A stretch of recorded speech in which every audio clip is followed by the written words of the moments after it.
Chapter 658. If the person involved in this matter continued to bite on Huang Yao, then Huang Yao's positive image would continue to decline in the hearts of the consumers. Therefore, Miss Gao's attitude was very important. However, she had made it clear last time that she would not reconcile with Huang Yao. She must see Huang Yao's reputation fall to the ground. So if she spoke again, did it mean that she would reveal more about the communication between her and Huang Yao? Maybe there would be some big news. But, to everyone's surprise, Miss Gao first apologized to the media and the public as soon as she came out. Then she took out the diagnosis she had prepared.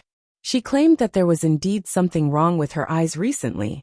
Her vision was always blurry, and she had double vision. So when she chose the diamonds, she might have done it under the condition of poor eyesight. She did not do a good job of distinguishing the diamonds, so she was also responsible. Secondly, under such a premise, she also came to the conclusion that this matter was a problem with the internal employees of Huang Yao from beginning to end. It was not a problem with Huang Yao's diamonds. This also showed that the quality of Huang Yao was still trustworthy. In addition, Huang Yao had recently added a segment to test the authenticity of the diamonds on the spot. Therefore, from this point of view, what Huang Yao needed to solve now was internal staff conflicts. As long as the person who set the pace led the problem to the right path, then the public would shift their attention to the real problem.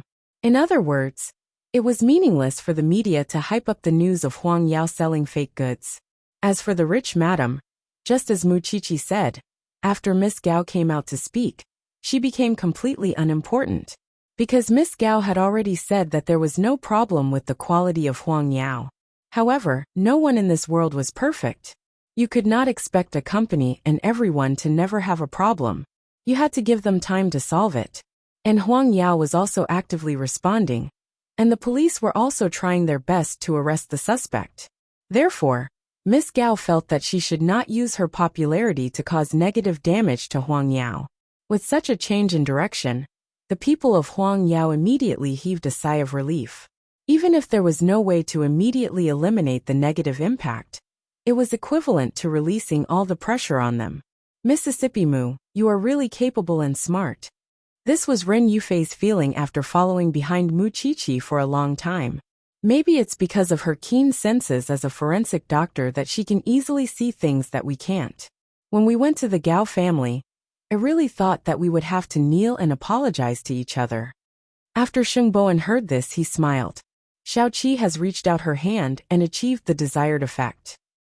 It's time for us to work hard and complete our mission. After that, Sheng Bowen looked at his watch. Let's go. We're running out of time. When the police bring him back, we should go and meet Sheng Kai. From the bottom of his heart, Sheng Bowen admitted that Mu Qiqi had helped him a lot this time. Perhaps his eighth brother and his wife were his benefactors in this life. At the same time, he learned a little about Mu Qiqi's meticulousness. At the very least, he would be more confident in dealing with such emergencies in the future. Mu Qiqi was very satisfied when she saw Miss Gao's statement on TV. At least, she had accurately conveyed what she wanted that woman to say to the public.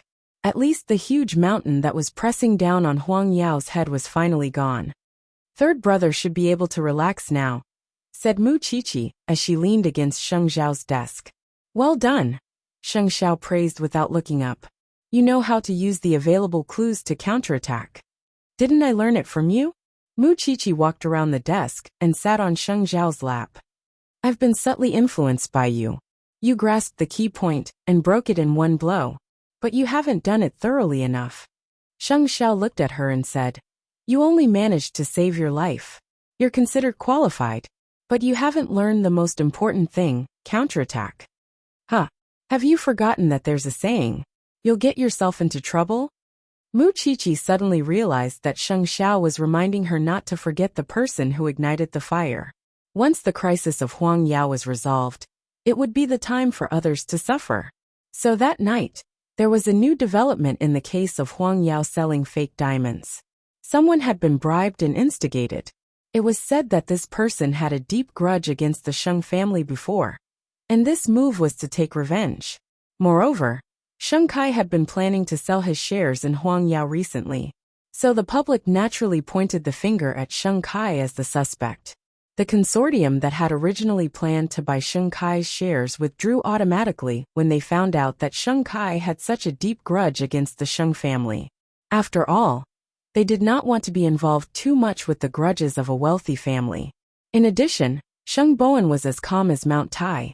Therefore, the internal affairs of Huang Yao were temporarily stabilized by him. This was probably because of the blessing brought about by his loyal personality. Especially in times of crisis, such people were often more likely to gain the trust of others. However, the thrilling events of the past 2 days were still very hard for Huang Yao. Sheng Bowen worked overtime at the company until late at night. When he looked up and saw the secretary behind the glass door, he could not help but feel guilty. So he stood up and walked to Ren Yufei. "You can get off work long ago. You don't have to stay here. Now that Huang Yao has passed the crisis, go back and rest, or go on a date with your boyfriend." Ren Yufei saw Sheng Bowen's tall figure and nodded. "Okay, then I'll go home first." This little girl was really affectionate and loyal. She had done her best for Huang Yao. The fake diamond incident was like a storm for Huang Yao. It came and went quickly. After Sheng Bowen settled the matter of Huang Yao and returned home, he told Old Master Sheng about Mu Qiqi's contributions. When Old Master Sheng heard about it, he sighed repeatedly. How good would it be if this girl didn't become a forensic doctor and helped manage Huang Yao? "Grandpa. Alright, I know that her ambition is not here, and I won't force her. However, it was indeed because of that girl's wit that Huang Yao was able to get through the crisis so quickly this time. Treat her to a meal some other day, and thank her for me." After hearing Old Master Sheng's words, Sheng Bowen laughed. After this old man was sick, he was indeed very different from before. He was also willing to understand others. Chapter 659. I don't want to think about this for the time being. I just got divorced, so I haven't forgotten about her yet, Sheng Bowen replied. Although there was no passionate love between him and Hu Ran, they had been husband and wife for so long. He really couldn't turn around and find another woman. Up to you. After saying that, the old man returned to his room. Then Sheng Bowen called Sheng Xiao. "Want to have a drink with Xiao Qi?" "Sure," Sheng Xiao said. "Then I'll choose a place and send you the address." Sheng Xiao was silent for a moment and did not respond. It was as if he was talking to the woman beside him. After about 10 seconds, he asked Sheng Bowen. The little one said to bring Secretary Run along. How am I going to look for her? She has her own life. Don't worry, she's single. It won't be inconvenient. Sheng Xiao followed Mu Qiqi's words and hung up without waiting for Sheng Bowen's reply. Sheng Bowen's eyes widened. Wasn't it strange for him to call the secretary in the middle of the night and ask her out for a meal? He thought that as a superior, he was going to sleep with the secretary. These two people were completely making things difficult for him. However, eating was not the main point. Mu Qiqi had done a great job today. If he couldn't even satisfy Mu Qiqi's request, it wouldn't make sense. Therefore, he bit the bullet and found Ren Yufei's number. Then, he braced himself and dialed the number. He even silently prayed in his heart that Ren Yufei had already turned off her phone and gone to sleep. However, he didn't expect the phone to ring, and Ren Yufei picked up. "President?" "Yes, it's me." Sheng Bowen pretended to be serious. "Are you asleep?" "Well, Xiaoqi asked me out for a meal and asked me to call you.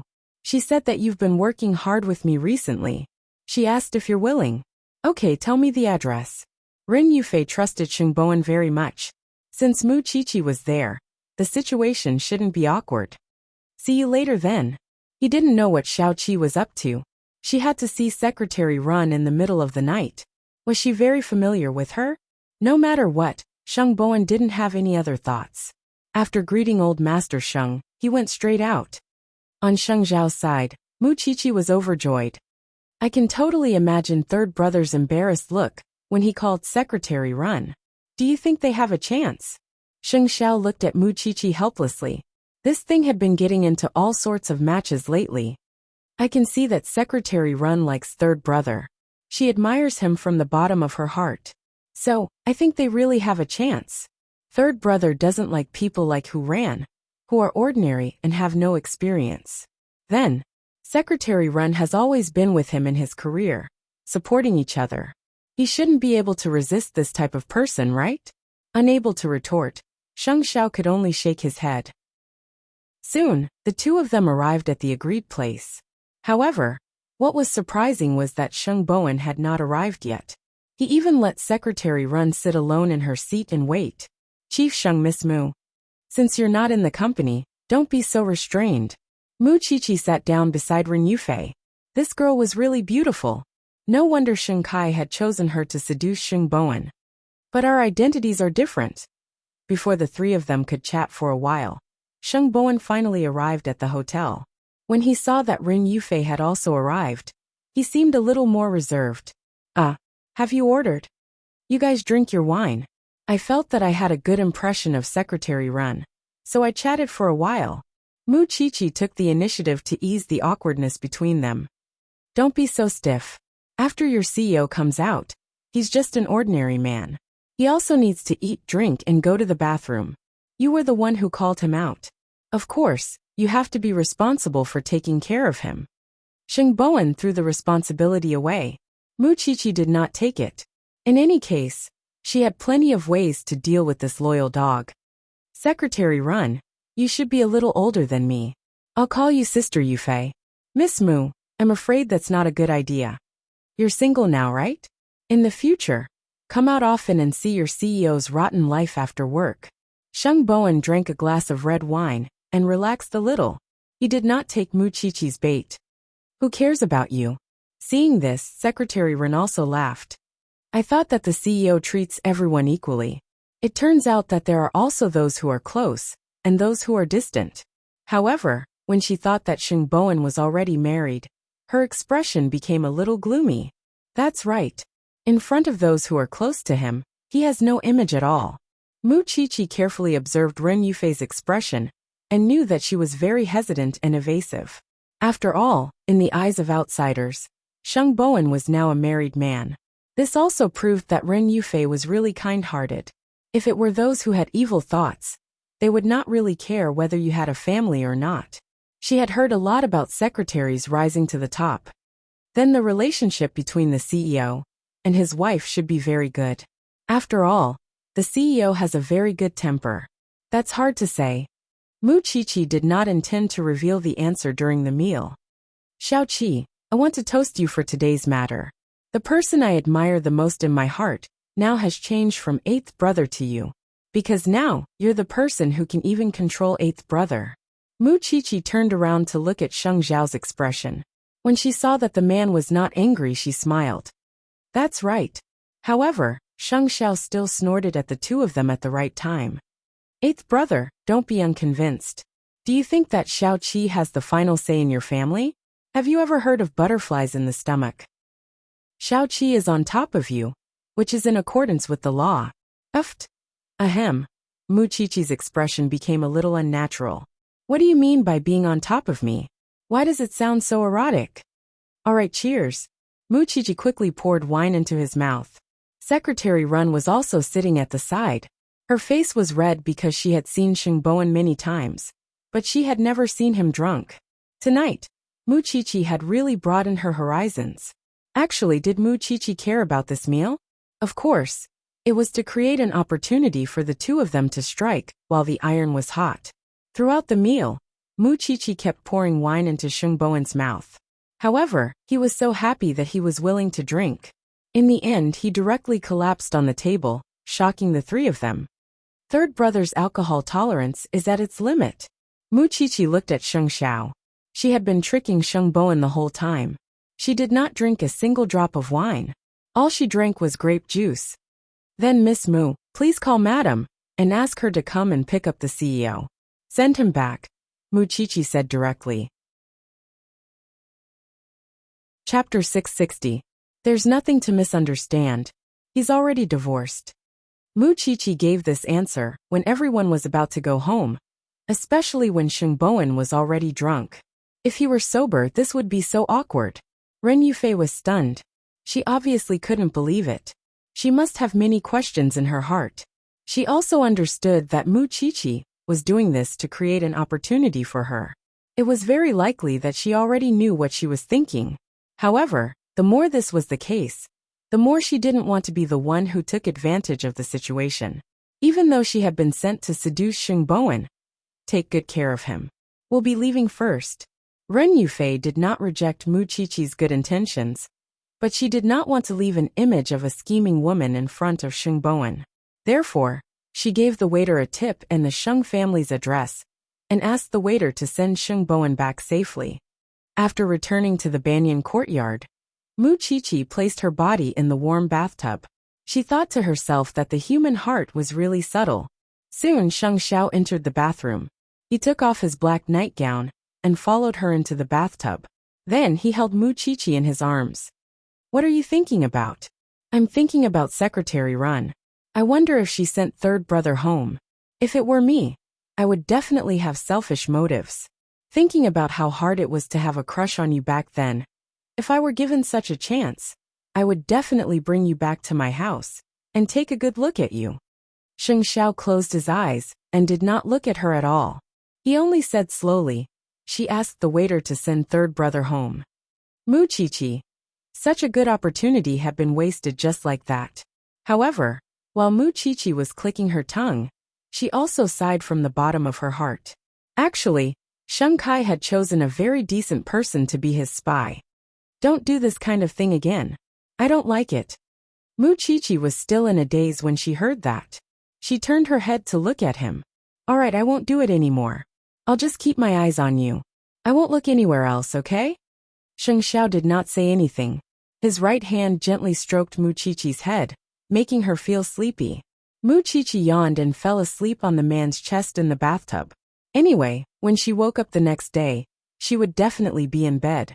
Late at night, when everyone was sleeping soundly, the employee of Huang Yao who was being chased by the police had been brought back to the police station in Jianchuan and would be interrogated overnight. Why would a girl, a dignified customer service representative, take the risk out of desperation and commit a crime? The girl did not panic. After she was arrested, she remained silent. She only made one request to the police. She wanted to see her family, because as long as her brother was saved, it meant that the person had kept his word, and she would not expose him. Also, did Sheng Bowen think that this matter was over? In fact, this was just the beginning of Sheng Kai's revenge. After all, it was old Sheng's birthday in March. As his grandson, he should learn from eighth brother and send him a birthday gift. The next day, Sheng Bowen woke up from his big bed at home. When he thought about how he was forced to drink by Xiao Qi, and how he had embarrassed himself in front of Secretary Run, he suddenly felt his ears burning and couldn't help but blush. He didn't know who sent him back, but after he got drunk he fell asleep. During breakfast, old Master Sheng looked at Sheng Bowen with a strange gaze. I heard from eighth brother that you brought your secretary to dinner last night? Qiqi asked me to bring her, Sheng Bowen explained. However, from the old man's point of view, it was only because the little girl had seen through something that she would let the secretary attend a private dinner.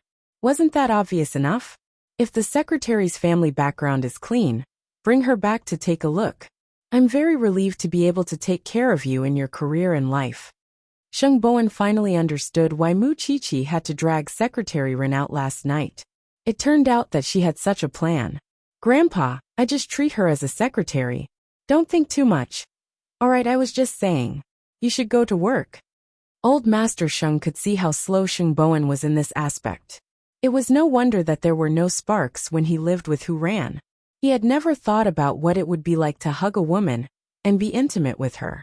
Sheng Bowen was very helpless, especially when the other members of the Sheng family looked at him as if he was having an affair with his secretary. Eighth brother is such a blabbermouth. Do you really have to explain everything in detail to the old man? Therefore, on the way to work, Sheng Bowen called Sheng Xiao. Eighth brother, since when did you and Grandpa have such a good relationship that you can gossip about me? My woman is worried about your marriage. What do you think? In other words, Sheng Xiao felt that he was in the way. You are really black-bellied and sinister as always. Sheng Bowen hung up the phone and went to Huang Yao. When he saw Ren Yufei, he should have been embarrassed. However, Ren Yufei pretended that nothing had happened. She just pointed at the conference room and said, "The police are here." In that case, the person had been brought back.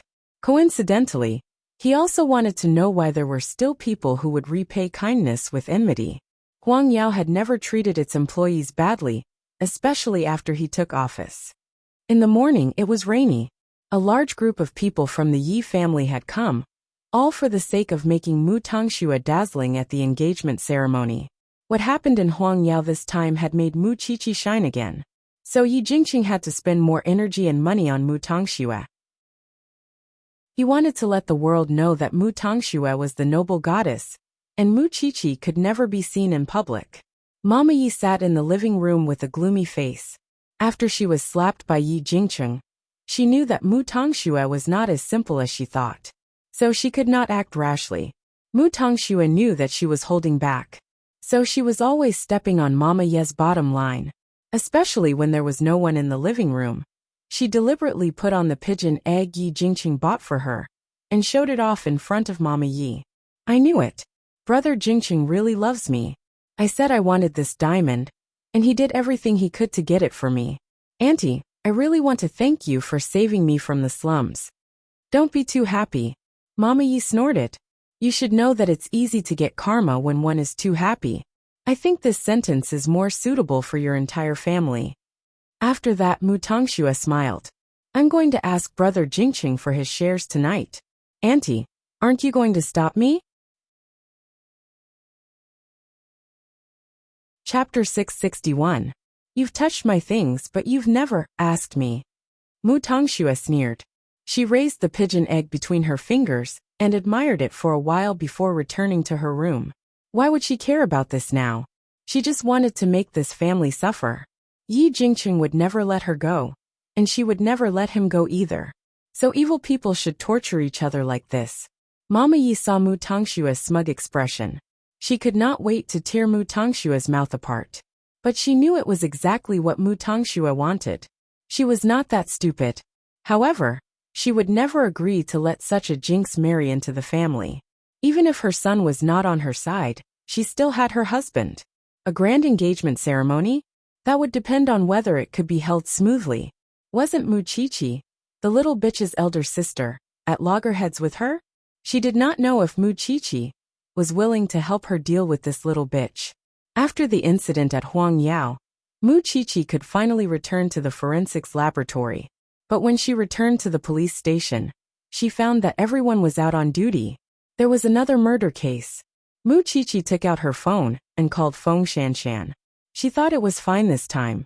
After all, she had rested for a few days. "Where are you? Why didn't you tell me about the case?" "In a building in the city," Feng Shanshan said while vomiting. "It's so disgusting. Give me the address. I'll come over now. I think you're the only one who can be as steady as a mountain and help the professor." After saying that, Feng Shanshan gave him the address. Mu Qiqi received the address and rushed to the crime scene. However, the scene was too spectacular. Now, only Tang Yen and the professor's expressions did not change. Of course, after Mu Qiqi came, there would be another Mu Qiqi. Mu Qiqi arrived at the scene in 20 minutes. But when she was downstairs, she could already smell the stench of a corpse.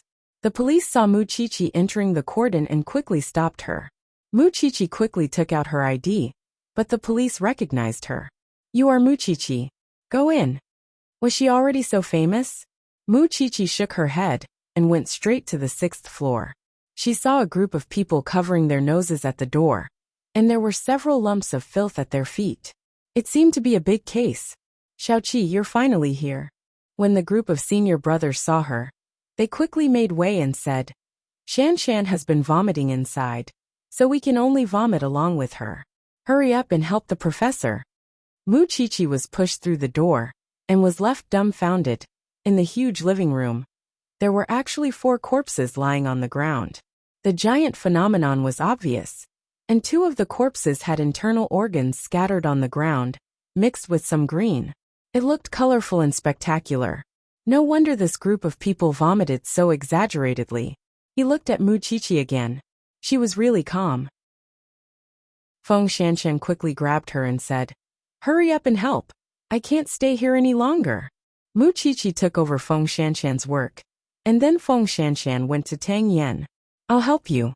The deceased is a male, between 18 to 20 years old, and between 1.6 to 1.65 meters tall. The time of death is estimated to be about 15 days ago. There are no obvious injuries on the body, and according to the secretions in the nasal cavity and mouth, the cause of death is poisoning. As for the specific type of poison, we need to go through detailed tests and further dissection. This one should be a disembowelment, and the murder weapon is a very sharp dagger. It directly pierced the victim's abdomen from the left side, and then left a wound that is about 15 centimeters long on the right side. The process of examining the corpses this time was extremely difficult, because each of the 4 people died in a different way, even though they looked so young. The 6 forensic doctors spent almost an hour sorting out the things at the first scene. At the door, the police were questioning the informant. Officer, I am the landlord of this house, and I rented it to one of the children. But he is already 18 years old, and he is working outside to earn his living expenses. This child looks quite honest. He has been living here for more than a year, and there is nothing wrong with him. He pays the rent every 3 months. This time, it's because I received a complaint from the neighbors. They said that there are always some strange insects climbing in front of my house, and the house is getting more and more smelly. I had no choice but to get someone to unlock the door. But I didn't expect to see such a scene. Officer, don't you think I'm wronged? Who would dare to rent this place in the future? Mu Qiqi and the others were helpless when they heard the landlord's words. After all, he was really innocent. After the forensic doctors finished their work, they returned to the police station. Because it was a major case, the police in the district felt that they could not solve the case within a time limit. So they went to the criminal investigation team and asked to take over. Tang Yin, of course, did not say anything. After all, as long as it was a case, he did not care about whether it was serious or not. The group of people rushed back to the police station. There were 4 dead bodies. This time, it was really enough to make the forensic doctors busy. But at this time, Mama Yi actually came to the police station. Qiqi, someone is looking for you. Mu Qiqi had just placed the bodies on the dissection table with the professor. When she was about to start working, she heard that someone was looking for her. She immediately took off her gloves and sterile clothes and went to the hall of the police station. Who is it? That lady. Mu Qiqi looked in the direction where her senior was pointing and saw Mama Yi with a face full of disdain. That's true.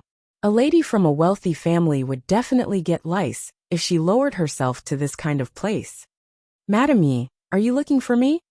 When Mama Yi saw Mu Qiqi approaching, she quickly covered her nose. You have a very strong smell. I'm dissecting. Of course I smell. Madam Yi came to me without telling me. I don't have time to take a shower and change my clothes, Mu Qiqi said coldly, and put her hands in her clothes. Do you want to tell me? Mama Yi was also convinced by this pair of sisters.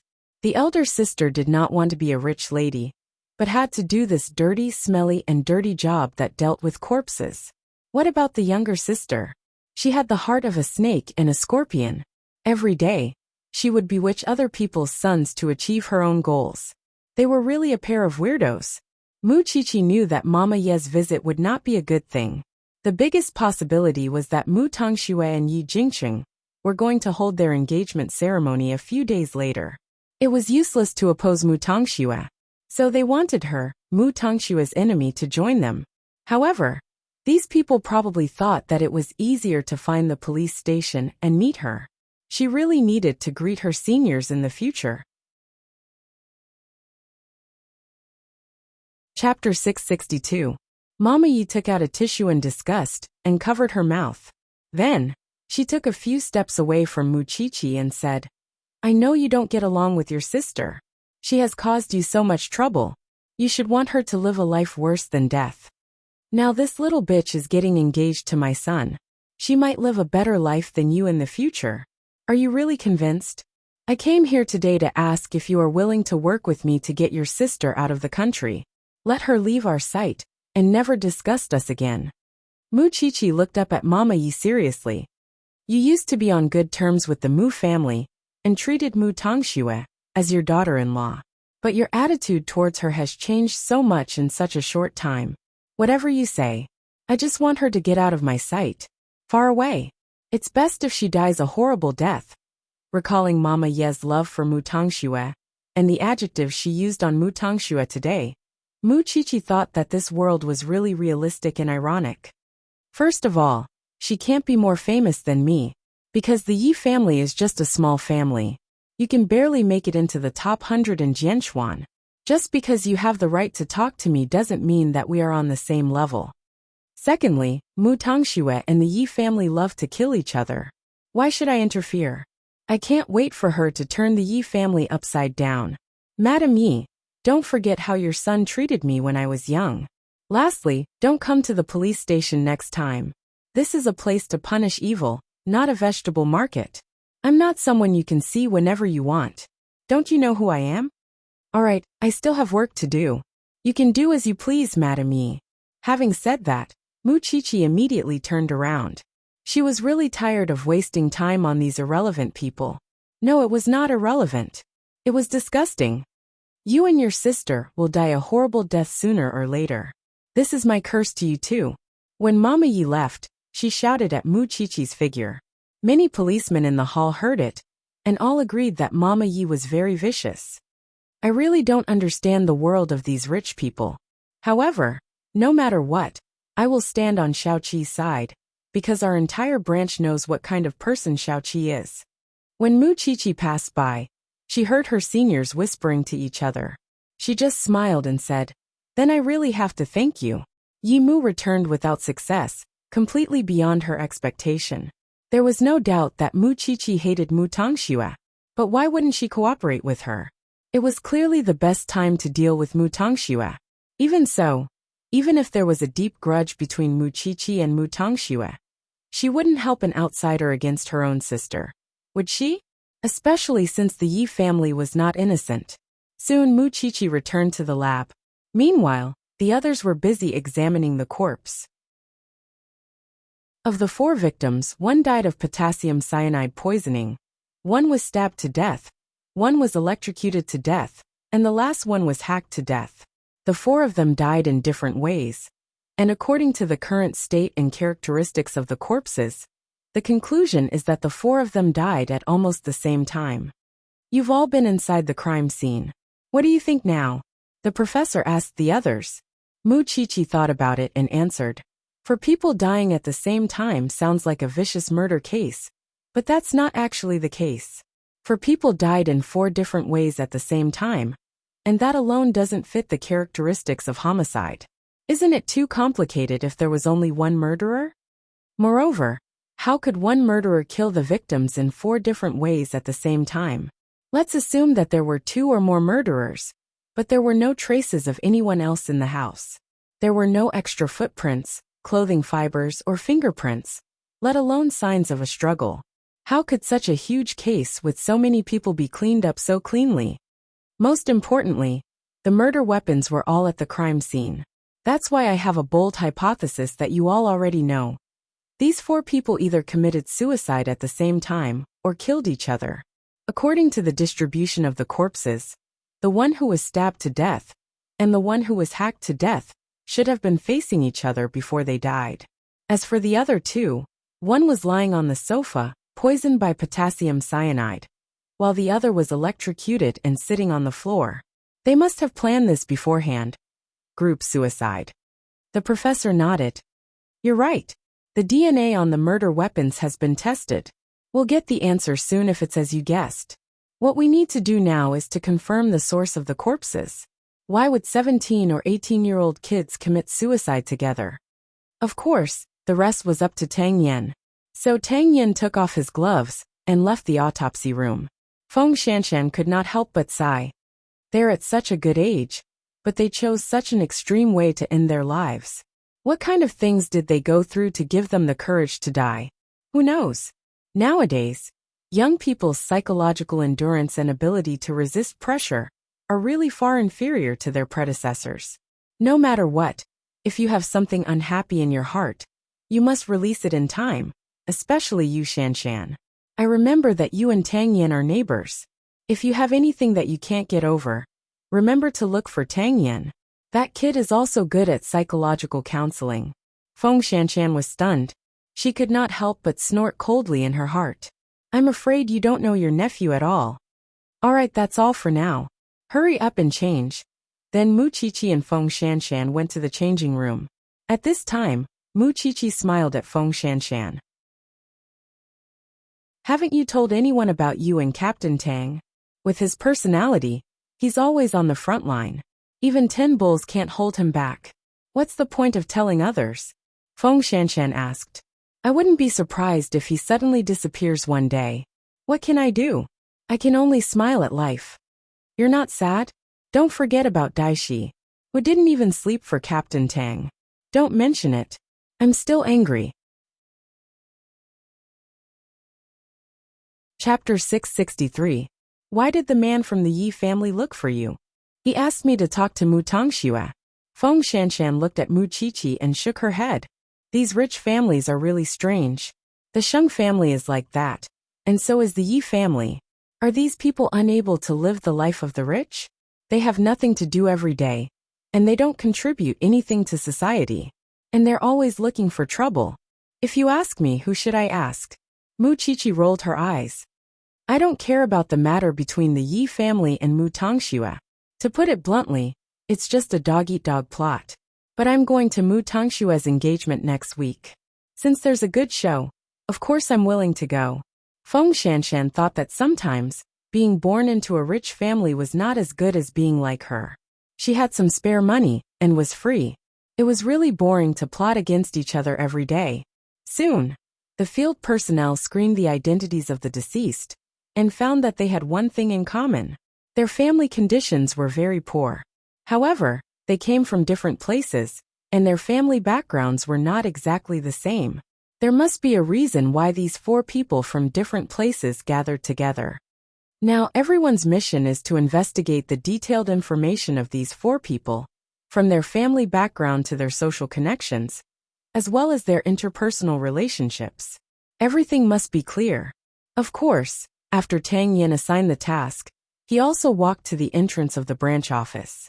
However, when he turned around and saw Feng Shanshan, he turned back and walked to her. Wait for me at the station tonight. Let's have dinner together. I'm very tired. I want to go home and rest. It's the professor's birthday today. After saying this, Tang Yin left quickly. However, Feng Shanshan, who was left behind, was confused.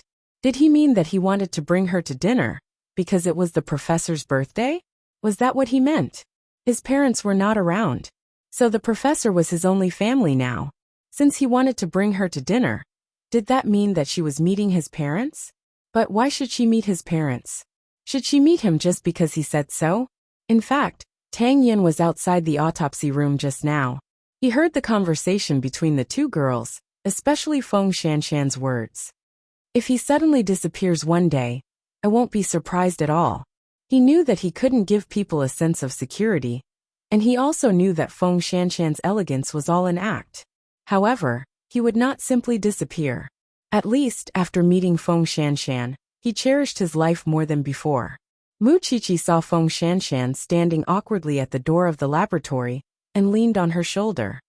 Since he's taking you to meet his parents, it means that Captain Tang is very serious about you. What are you still worried about? I just feel that it's too sudden. This doesn't match Tang Yan's style of doing things. It makes me very uneasy. Most importantly, although the 2 of them slept together, she did not know Tang Yin at all.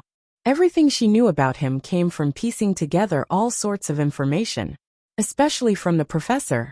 She didn't even know him, but she wanted to meet his parents? She couldn't do it. Looking at you, you don't seem too willing? Feng Shanshan didn't say anything. She was really unwilling. At least, before Tang Yin told her about the past, she didn't want to be fixed.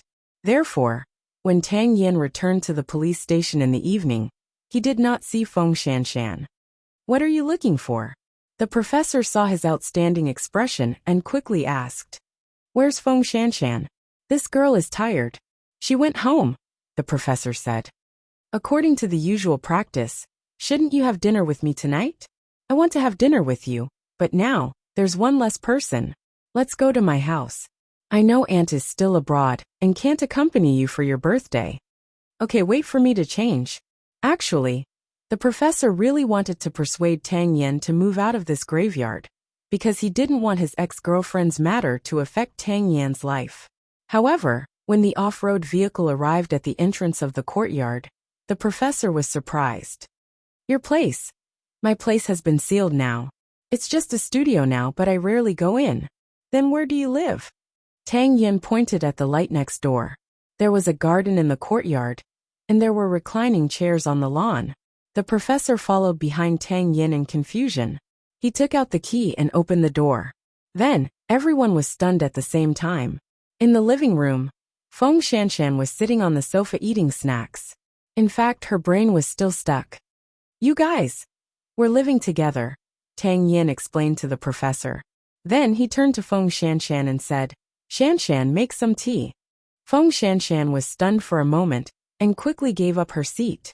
She didn't expect Tang Yen to bring the professor to his house when she ran away from the police station. Speaking of which, she was really angry. Did she agree to it? When did this happen? The professor still couldn't suppress his surprised expression. It's been a while. I just didn't tell you, Tang Yen said directly. No wonder she was so nervous when you were injured. She wanted to help you teach Dai Shi a lesson when you were sent to the front line.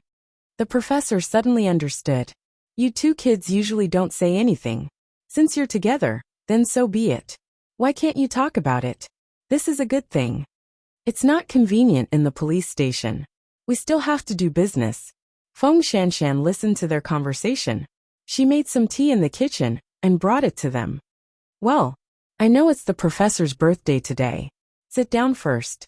I'll make a few dishes. You can talk while you eat. I didn't know that you're good at cooking, little girl. The professor laughed. I just know some home-cooked dishes. Feng Shanshan quickly left after saying that. Since you're already with the little girl, you should let go of the things that happened in the past. You don't have to work so hard in everything. If you get hurt like last time, who would be able to bear it? This little girl is also alone. She has no one to rely on. Don't let her worry about you every day when she just got a lover. Uncle, I'm going to get married, Tang Yen suddenly said. The professor was stunned because Tang Yen had had girlfriends before. The last one was even unforgettable. However, he had never told him so formally that he had plans to get married. When she's of age. It looks like you're tempted. That's good. The professor thought about it, and his eyes turned red. If your father was still alive, he would be so happy to know that you're finally getting married. Chapter 664. If you really have the determination to protect her, don't be like before, risking your life for the sake of investigating cases. Make more friends and don't be so lonely. With your ability, if it weren't for your quiet personality, you wouldn't have been a mere captain a long time ago. And you wouldn't be a third-level superintendent. Tang Yen, remember, protecting the country is a responsibility, and protecting the family is also a responsibility. If you can't even protect your wife, how can the people of the country put their lives in your hands? Think about it yourself. While Feng Shanshan was cooking, the uncle and nephew chatted in the living room. Soon Feng Shanshan brought the food to the table.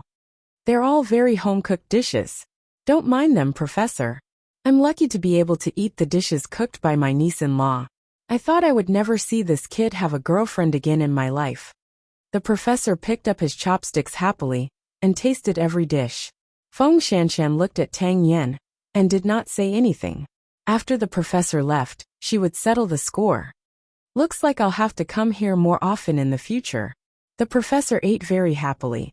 He stayed in Feng Shanshan and Tang Yan's house until late at night before leaving in satisfaction.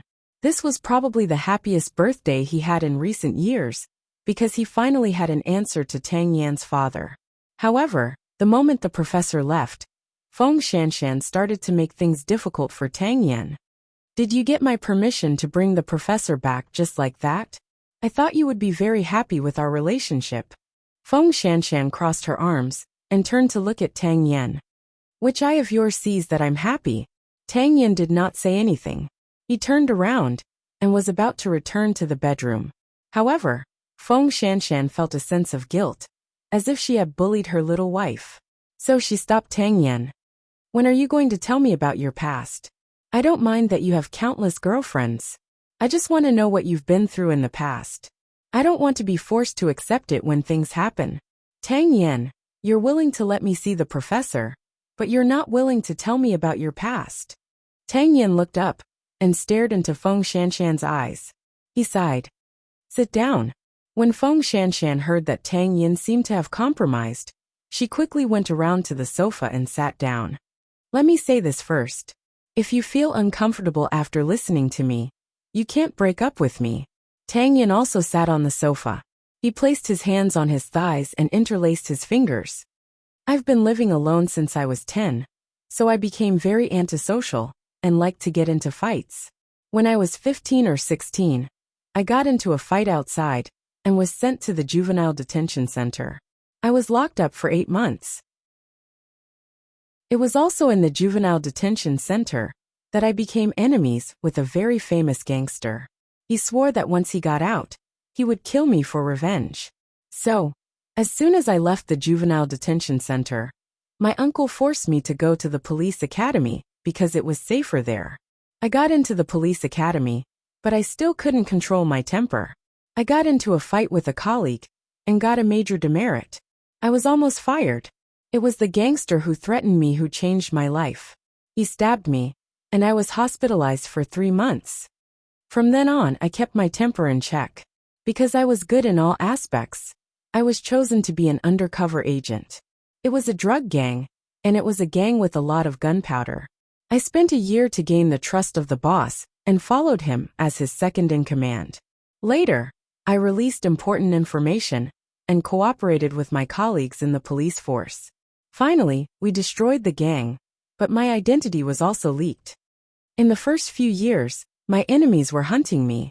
I hid everywhere and often went to the front line to help with some important cases. It was only when my enemies were caught one after another that I finally had peace. But perhaps it's because I'm used to this uniform, this job, and I've seen the great good and the great evil in the world. That's why I'm on the front lines. Because I've seen the various methods of those criminals. I think that people like me are born to deal with those vicious people. Because I feel that I'm actually the same kind of person as them. Women, I don't avoid my casual side at all. Since I was a teenager, I have never stopped being with them. But I don't play games with relationships, so most of the time, I end on good terms. What about the previous one? Feng Shanshan felt that she did not mind that Tang Yen had never stopped being with her, but she cared about his previous one. Because in her subconscious, she felt that this previous one was the person who had the greatest influence on Tang Yen. Especially after the previous one passed away, he did not look for a woman for 2 to 3 years. The previous one was a university student who did research. She said that she liked the male hormones I exuded, so she chased after me for 8 months. I agreed, but I did not have extra time to accompany her, so she complained more and became more and more dissatisfied. We did not spend a long time together. The real time we spent together was less than a month. Because I always disappeared for a few days, she could not stand it anymore, and had an affair with another man. After I found out, we broke up peacefully, but later she came back to find me. Because she was seriously ill, I kept her by my side to fulfill my duty. In the end, I sent her away and found a grave to erect a tombstone for her. After that, I met you. Is she a special existence to you? Tang Yen shook his head. She's the same as before. There's no difference. Then why was there 2 years between you? Or should I say, am I also one of them? Feng Shanshan, when you've been locked in a small dark room for a month, thrown into the mountains for 3 months without any help, and fought with drug dealers every day, you'll know that as a spy, your heart must be hardened.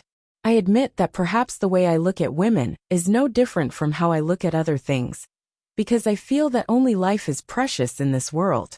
But you jumped out of the stereotype of a woman and injected a few drops of fresh blood into my already dead heart. After hearing this, Feng Shanshan was very touched. She moved her throat. Mu Qiqi is also very special, but I am not interested in other people's things. Most importantly, I see the shadow of my past in you. Chapter 665. In fact, Feng Shanshan's feelings were really complicated. She also understood why Tang Yin was so quiet and taciturn. It was because he had seen through all the truth and hypocrisy in this world. He had experienced pain and torture that others could not feel. How could such a person be affected by the little things in life? To him, solving cases was the only value in living. But it was also because of this that Feng Shanshan was extremely obsessed with him. This man was a hero in her heart. She had an indescribable sense of worship for him, although she had never said it out loud. However, Tang Yin had already shown her his past. What about herself? Should she continue to hide the fact that she had hit a child for that scumbag? I've already gotten the answer I want. Why should I stop? Feng Shanshan asked Tang Yin in return. It wasn't easy for me to find a man that I'm crazy about. Why should I let go? It's just that there are some things that I want to tell you in advance. After all, I don't want those things to be dug out in the future and stabbed into each other's hearts. If you mind, then I don't mind, Tang Yin answered directly. Do you know what I'm going to say? I know. Tang Yin summarized it with 3 words and placed his gaze on Feng Shanshan's abdomen. His meaning was self-evident. Feng Shanshan was stunned. She did not expect him to even know this. Do you really not mind, or are you pretending? Do you still want to talk about it in the future? After hearing Feng Shanshan's words, Tang Yin took off his shirt and revealed the scars on his body. Do you think I care about my body that much? Feng Shanshan did not say anything. After a long while, she smiled and said, Then let's get along like this. I don't ask for a romantic life. I just want you to be alive. I don't need you to take care of me. I just want you to be by my side. You do your job as a criminal police officer, and I'll do my job as a forensic doctor. There's only one thing. If we can have a child in the future, I hope that you can be by my side when I give birth. Do you understand? Tang Yin did not just understand. Long-term training had made his hearing very good. However, if he used words to answer at this moment, it would seem a little too shallow. So, Tang Yin carried Feng Shanshan from the sofa and walked quickly to the bedroom. Once he made up his mind, he would not change it. Even if he died, he would not let go. The next day, the mass suicide of the 4 youths attracted a lot of attention from the outside world, and all kinds of discussions followed. Some said that they had been brainwashed, some said that they had encountered evil spirits, and there were all kinds of rumors in the streets.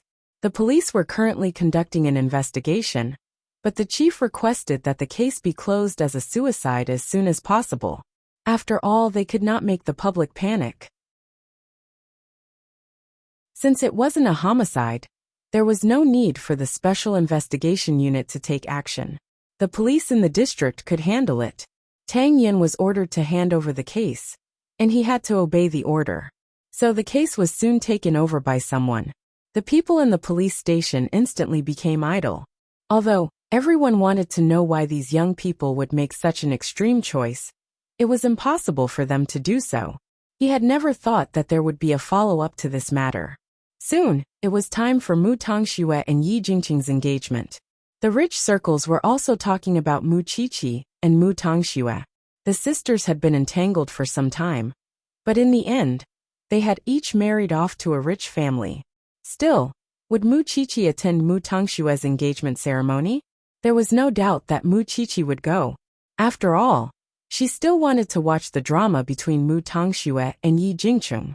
The 2 of them had left such a huge shadow in her childhood. Now that it was a dog-eat-dog time, how could she not go and watch the drama? However, Mu Qiqi knew very well that the reason Mu Tongxue took such a dangerous step was to take revenge for Mr. Liu. But even if the news of her engagement was spread everywhere, Mr. Liu would not show any concern for her. That morning, Mu Qiqi got up to take care of herself. She saw the man behind her putting on his shirt. She immediately walked over and helped him tidy his shirt. Is Mr. Liu getting used to Zhongting?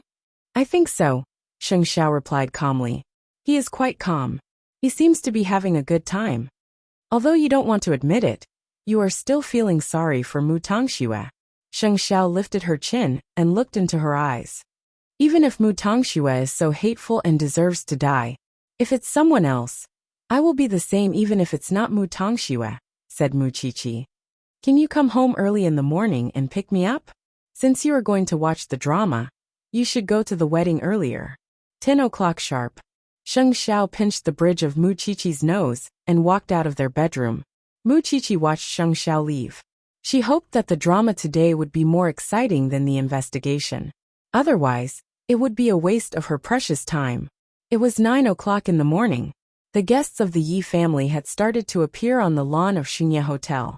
After all, it was the engagement day of young Master Yi and Mu Tongxue. But Yi Jingqing's parents did not come out to welcome the guests. They were still sulking at home. Yi Jingqing was wearing a blue suit. When he went downstairs, he looked at his parents. Dad, Mom, it's my engagement today. Can you give me some face? Mama Yi snorted. Papa Yi did not want to go out and embarrass himself. He waved his hand. You go alone. We won't go. How can I not go? Yi Jingqing's voice had a hint of danger. If you don't go, I will mess around with Yi Holdings. How dare you? I've given all my shares to Mu Tongxue. What do you think I won't dare to do? Yi Jingqing's parents were threatened by their own son, but they could do nothing about it. They could only say, you go first. We'll go and change our clothes. Hurry up.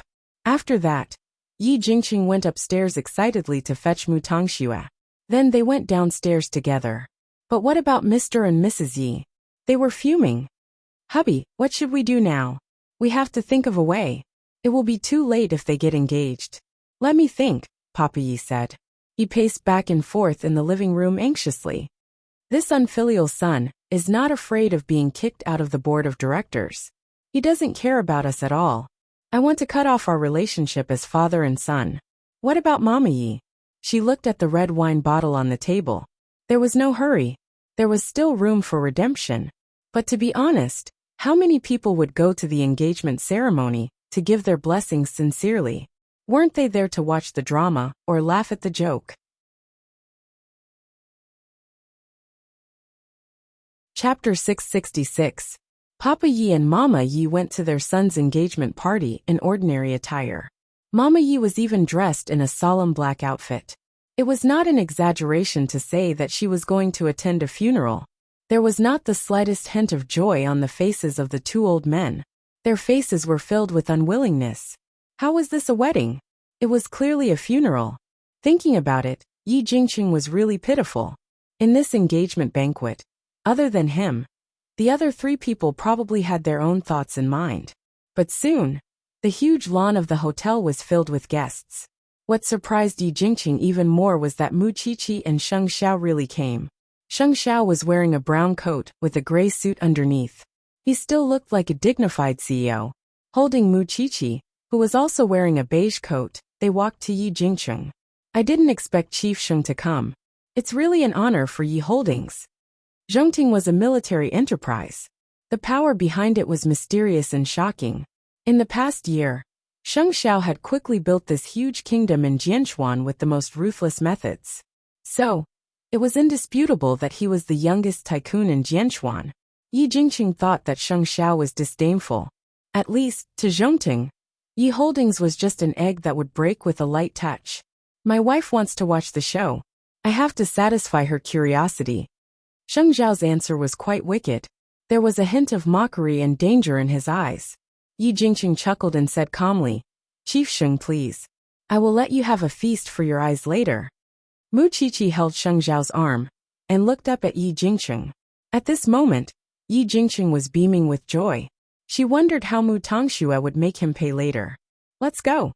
Sheng Xiao brought Mu Qiqi into the hotel. But Mu Qiqi thought of how he described her just now. How did I become your wife? If you are not my wife, who is? Sheng Xiao smiled. It was obvious that he was in a good mood. Mu Tongxue was dressing up in the bride's lounge upstairs. It was not her turn yet, so she let the makeup artist skillfully apply makeup on her face. She was going to be the most beautiful bride for Yi Jingqing later.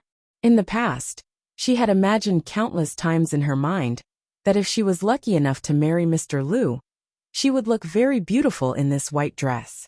But now she was going to marry her enemy. Miss Mu, raise your head a little. We're going to wear the crown. There's no need to go through all that trouble. This is fine, Mu Tongxue said flatly. The makeup artist looked at the accessory in her hand and finally nodded. Okay, I'll put the crown away. Soon, a waiter brought warm water to the guests in the lounge, and a glass for Mu Tongxue. Mu Tongxue looked at the colorless, odorless, transparent liquid, and her lips curled into a faint sneer. You guys go out first. Let me calm down for a while. All right, we'll come in and call you when the ceremony is about to begin. After they left, the lounge suddenly became quiet. Mu Tongxue sat in front of the mirror, and suddenly felt that the person in the mirror was so strange that she almost couldn't recognize him. A good show was about to begin. Soon, the ceremony was about to begin.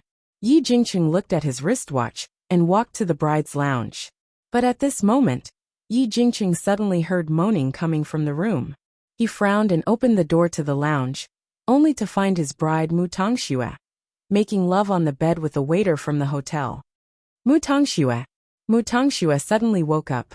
She grabbed the blanket and covered her body, but the red stain on the bed made Yi Jingqing's eyes turn scarlet. The waiter was probably frightened by Yi Jingqing's anger, so he hugged his clothes and crawled away. At this time, Yi Jingqing went forward and grabbed Mu Tongxue's wrist. Did you do it on purpose? Must you stab me in the heart with a dull knife? I don't know anything. I was delirious just now. I became like this after drinking that glass of warm water. Mu Tongxue tried her best to explain. I'm telling the truth. Yi Jingqing's eyes were red. He turned to look at the glass of warm water on the dresser. I'll ask someone to come in and clean it up for you. No matter what, we have to get engaged first. Yi Jingqing didn't have time to think about her. He walked out of the lounge and asked the makeup artist and the others to go in again. Not only that, he walked to the lawn with a murderous look and dragged Mama Yi to a secret place. Mother, I want to ask you a question. You must answer me truthfully. What now? Did you drug Mu Tongxue? Yi Jingqing questioned Mama Yi fiercely. Mama Yi's face flashed with unnaturalness. Although she denied it, she couldn't hide it from Yi Jingqing. You can't wait to put a green hat on your son's head, can't you? Are you crazy? Mama Yi was stunned by his shout. She slapped him. I don't agree to let that bitch in. I don't agree to it. Do you understand? Unexpectedly, Yi Jingqing went crazy and pinched Mama Yi's neck. Whether you agree or not, she is my woman. No one can change that. Let go. Let go. Murder. Murder. Yi Jingqing let go of her. At the same time, Mama Yi was very disappointed. So the first thing she did after she stood still was to complain to her husband. When Papa Yi saw the strangulation mark on his wife's neck, he immediately walked up to the stage and shouted angrily, Today's engagement ceremony is cancelled. The Yi family will never marry such a daughter-in-law. The guests looked at each other. Although they guessed that Mr. and Mrs. Yi would be unhappy, they didn't expect Papa Yi to be so direct. Father, it's my engagement ceremony today. You can't cancel it just because you say so. We won't stop you if you insist on getting engaged. But Yi Jingqing, let me tell you, I, Yi Fengtao, don't have a son like you anymore.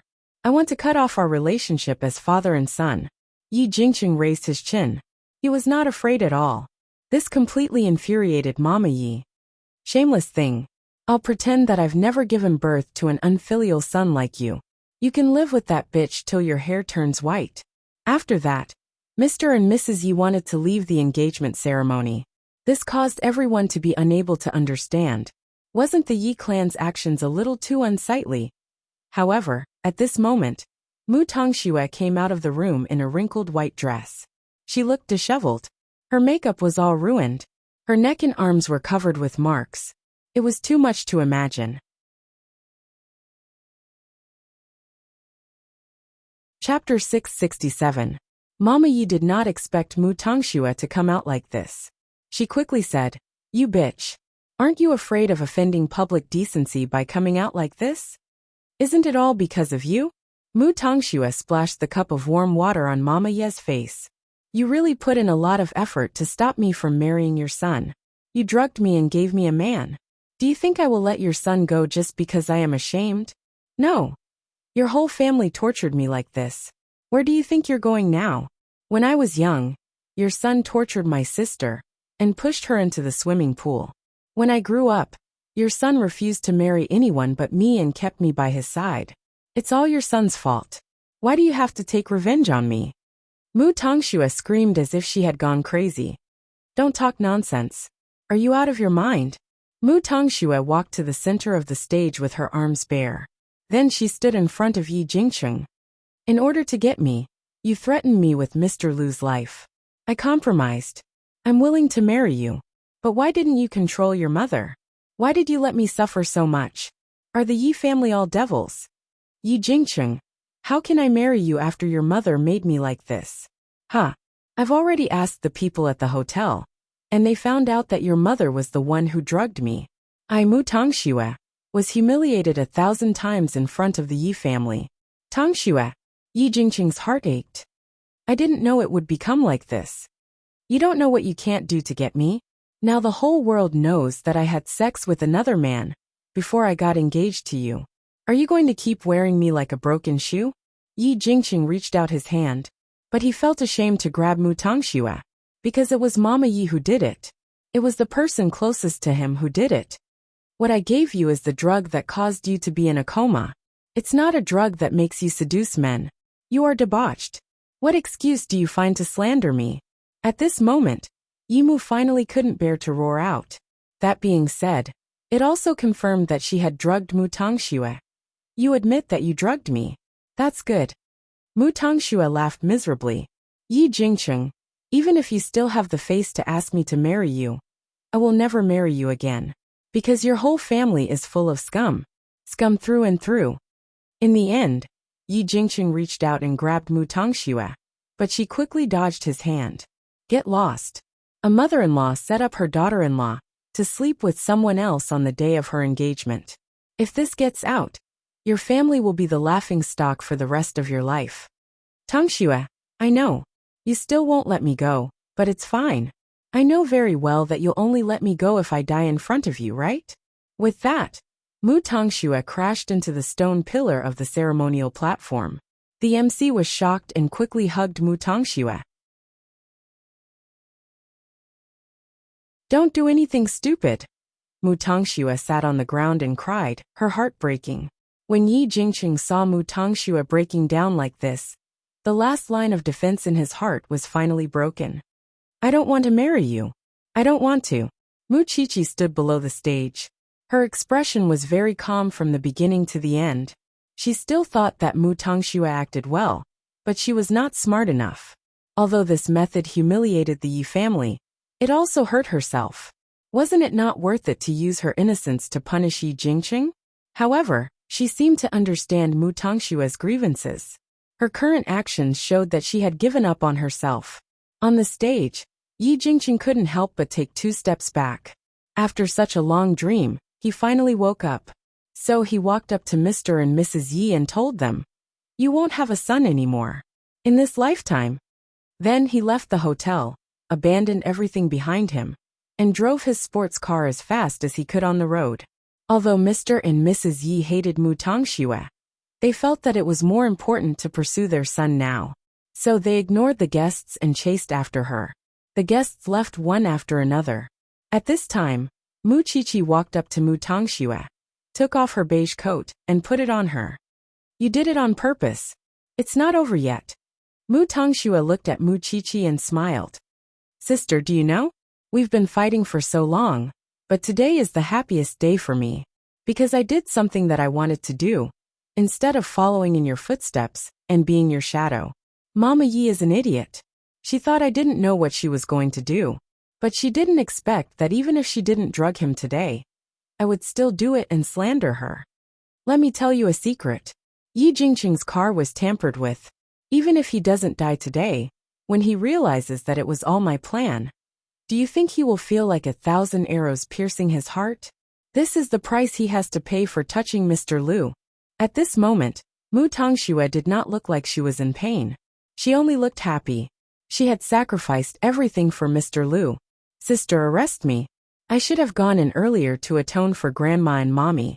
If there's a next life, I will learn from you and be a good person. At least, when I fall in love with someone, I won't have to lie to hide my filth anymore. Mu Qiqi did not say anything. Giving her a coat was already the most benevolent thing she could do. As for whether Mu Tongxue was guilty or not, it was not within her jurisdiction as a forensic assistant. On the road in Jianchuan, a blue Lamborghini was speeding on the road. The traffic police tried to stop it, but it was too late. Yi Jingqing hit the guardrail, and the car flipped over. When Mama Yi saw it, she fainted. But the miracle was that Yi Jingqing was not dead at all. He could not die. After all, he had to live to hear the truth. Mu Qiqi did not like such a bloody ending. At least, she did not need to pay for what she had suffered when she was young with a human life. After all, she knew how precious life was. It was good that Yi Jingqing was not dead. Just as Mu Tongxue said, she was looking forward to Yi Jingqing's expression when he found out about this. After what happened today, the Yi family would not have the face to stay in Jianchuan anymore. When Mu Qiqi saw this, she could not help but look back at her man. Xiao Xiao, give her a place to settle down. It's best to throw her in Zhongting's factory. She should never come out to see people or harm people again. Chapter 668. Yi Jingqing's left hand had a comminuted fracture, and his brain had a slight concussion. In addition, he had all sorts of external injuries. If he wanted to fully recover, he would have to stay in bed for at least a month. After the surgery, Yi Jingqing woke up from his coma. When he saw his parents standing at the head of the bed, his expression was unusually cold. Jingqing, my life. Mama Yi immediately rushed over and lay in front of Yi Jingqing. You're finally awake. Do you know that you scared Mom and Dad to death? Let's go. Yi Jingqing's voice was hoarse and dry as if he had been rubbing on sandpaper. Mama Yi was stunned for a moment. Then, she said to Yi Jingqing, silly son. Do you know that all the plans today were planned by that woman? Mom did drug him, but it was a knockout drug. How could I let my son be so humiliated? Besides, the police have checked your car just now and found that there are stones under your brakes. Isn't this going to kill you? Jingqing, you have to believe me. Yi Jingqing didn't want to hear anything. He just wanted to sleep. So no matter how Mama Yi explained, he just closed his eyes. Mama Yi was helpless. In the end, she could only keep quiet and let Yi Jingqing rest. She would definitely find evidence of Mu Tongxue's cruelty. It was all because of that woman that the Yi family ended up like this. When Mu Tongxue woke up again, she was already in Zhongting's internal factory. It was a completely enclosed place. If you didn't go out first, no one could find you. I'm the person in charge of the factory. Miss Mu, you can call me Manager Gao. According to Madam's instructions, I've arranged a room and a position for you. If you're willing to stay here, your treatment will be similar to that of Zhongting's interns. Zhongting, Mu Tongxue murmured. It seems that I have no other place to go except here. Don't worry. It's absolutely safe here. No one can find you unless you're willing. I didn't expect that it would be my sister who gave me a way out in the end. As long as Mr. Lu lived well, and she didn't see Yi Jingqing, it would be heaven for her. After the engagement party, the whole Yi family was caught in a scandal. The news that Mama Yi drugged her daughter-in-law and caused her to be humiliated spread everywhere. Everyone was criticizing her. So her image as an evil mother-in-law must have been deeply rooted in people's hearts. The Yi family would not be shaken by this matter, but it would definitely be laughed at. Unfortunately, Father Yi and Mother Yi were such people who cared about their faces. Now, apart from staying in the hospital, the two of them refused to go anywhere. In fact, it was to avoid the gossip of the outside world. After Yi Jingqing woke up, he didn't talk to his parents at all. He didn't even blink. He was in a daze all day because he had a lot of questions in his mind. He just wanted to find a chance to run out of the hospital. Soon, Yimu left the ward to the bathroom, but when she came back, she saw that the person who should have been lying in bed had disappeared.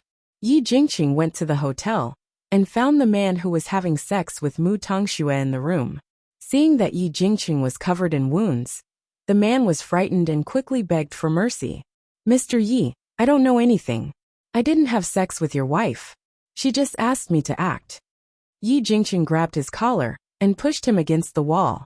"If you dare to say a word, I will make you wish you were dead." "It's true. Your wife is really good at acting. I really didn't touch her." Yi Jingqing couldn't use force, so he let go of the waiter's collar and leaned against the wall, panting. "Other than this, what else do you know? I think your wife really doesn't want to get engaged to you. She even asked another colleague of ours to buy some medicine for her. As you know, the hotel has that kind of service. They also have a special channel to get the special medicine." Get lost. Yi Jingqing understood what he meant. It was all a show that Mu Tongxue had written and directed. It turned out that his mother's explanation was true. Mu Tongxue didn't want to marry him from the beginning. She even embarrassed him so much and tampered with his car. Did she want him to die that badly? "Mu Tongxue, how could you be so cruel? Did I make you feel so bad?" Then, Mama Yi caught up with him and saw her son kneeling on the carpet. She quickly went to help him. "Jingqing, get up. Get up. Get lost, all of you," Yi Jingqing said helplessly. "Am I not good enough to her? I treat her with all my heart. But I didn't expect that someone would want to kill me. Jingqing, she's the bitch. It's not your fault." Yi Jingqing broke free from Mama Ye's grip and walked out of the hotel. "Mu Tongxue, come out. Come out now," Yi Jingqing shouted on the street, completely ignoring the traffic. "Don't you want me dead? I'll die in front of you now. Is this the only way to avenge your Mr. Liu? Bitch." After shouting, Yi Jingqing turned around and stopped in front of a big truck. Then he heard the brakes. Mama Yi, who was chasing after him, saw Yi Jingqing's body and flew out. "Ah, son Jingqing, was there anything more exciting than this?" No. Mu Tongxue would rather destroy her innocence than be with him. She had never seen him as a lowly person in her heart. She only loved Mr. Liu. At this moment, Yi Jingqing felt that there was no meaning in living anymore. He just wanted to end it all. He just wanted to sleep for a long time. Late at night, Mu Qiqi received the news that Yi Jingqing had committed suicide. Not only did he want to die, but he also wanted to harm other people's truck drivers. What did other people do wrong? Mu Qiqi had no pity for people like Yi Jingqing. He was a scumbag who did not deserve anyone's pity, but maybe he was lucky or something else, he did not die. But his limbs were broken. Even if he recovered, he would be disabled for life. Maybe it was because she saw the news on the news. Although the news was very subtle, it said that a man surnamed Yi committed suicide for love and endangered traffic safety. However, when she saw him a few days ago, he was still arrogant and haughty. So Feng Shanshan said to Tang Yen while drinking milk, "Mu Qiqi's sister is really capable. Is this your attitude towards this matter?" Tang Yen asked Feng Shanshan as he tidied up the coffee table. "I know you respect life, but this scumbag really doesn't deserve any pity. Love can't be forced. It's fine if it was a normal woman, but she dared to mess with a drama queen. She deserved it." Tang Yen glanced at her and did not say anything. He just let her be. In fact, this matter, at the end of the day, was about the mutual affection between women. Chapter 669. Do you have something to say to me? Although Tang Yen could not get to Feng Shanshan's heart, he knew the general direction. When this person needed someone's help, he would definitely smile mischievously. Of course, he did not know that Feng Shanshan and Mu Qiqi were very similar in this aspect. Feng Shanshan lowered her head and drew circles on his muscular chest. "Aren't you a boxing champion? You can fight and fight. Can you teach me some self-defense skills? I don't want to lose to Mu Qiqi. You can't learn these things in one go. It depends on years of hard work. Are you sure you can do it? If Mu Qiqi can do it, why can't I?" Tang Yen looked at her for a while and finally said, "Okay, I'll change the bedroom next door to let you practice martial arts. In the police station, you always pretend that you don't know me, and I don't get any special privileges. So, I want you to teach me martial arts. That should be a special expression of mine in your heart, right?" "Yes.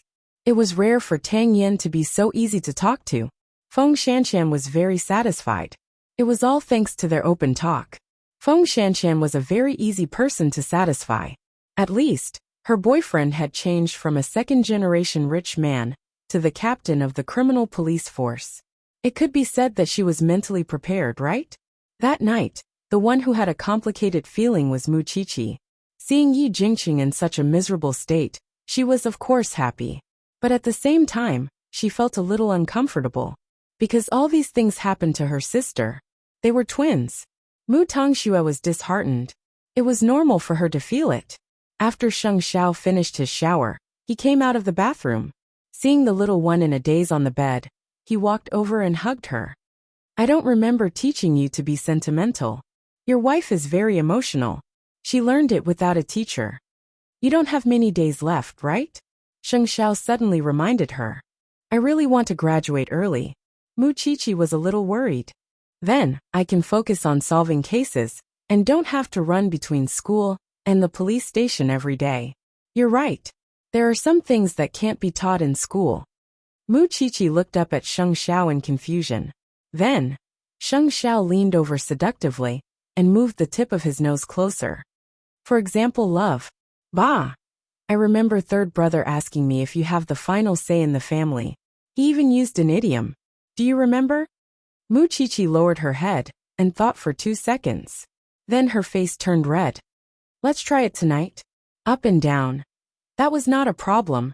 But Mu Qiqi was considering that her waist was not strong enough. The next day, Mu Qiqi was still sleeping when she heard her phone ringing. Having tormented the man for most of the night, Sheng Xiao picked up Mu Qiqi's phone and walked to the window to answer a call. Initially, he wanted to let her sleep a little longer, but it seemed that it was impossible now.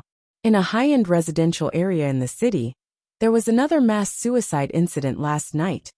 Hearing this, Mu Qiqi naturally opened her eyes and propped herself up. Clean up and have breakfast. I'll send you to the crime scene. Who still remembers the condition of young Master Yi, who was lying in a pool of blood yesterday? This page should be flipped over so decisively. Mu Qiqi believed that with Mu Tongxue's disappearance, Yi Jingqing would not do anything for the time being, because he could not afford to be hurt. Soon, Sheng Xiao sent Mu Qiqi to a high-end residential area in the city. This time, 4 people died again, but the way they committed suicide was slightly different from the previous ones. Because Tang Yen and the others had arrived earlier, they had a clear understanding of the case. When he saw the car that Sheng Xiao used to send Mu Qiqi to work, he put down his white gloves and walked over. I haven't officially greeted you, Tang Yen. Sheng Xiao looked at Tang Yen from the driver's seat and extended his hand. I've heard a lot about you. If you have time, we can have a good chat. After all, there are employees of Zhongting among the people who died today. Sheng Xiao's eyes instantly looked up, his deep eyes flashing with a dangerous glint. If you need Zhongting's help in the investigation, just let me know. Just one thing. Please take care of my people, Captain Tang. Who can compete with your influence in Jianchuan, Chief Sheng? Tang Yan's words sounded a little sarcastic, but Sheng Xiao did not mind it. No one can compete with me, but the employees are still dead. If you have any questions, look for my secretary. Zhongting will assist in the investigation. After saying this, Sheng Xiao glanced at Mu Qiqi. That heartless little thing actually did not look back at all. Then, Sheng Xiao reversed the car and left the high-end residential area where the crime happened. Tang Yan's eyes told Sheng Xiao that there was a story behind him. Sheng Xiao knew that this person was someone important.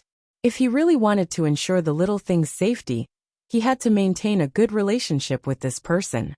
At this moment, Mu Qiqi felt a headache at the crime scene. She really did not expect that there would be employees of Zhongting among them. If this matter were to spread, it would definitely cause rumors again. Previously, the other branch offices had closed the case as suicide and completely ignored the suspicions of Tang Yen and the others. Now that someone had died, they knew that the matter could not be hidden anymore. Someone needed to take the blame. So wasn't the blame still on the Special Investigations team?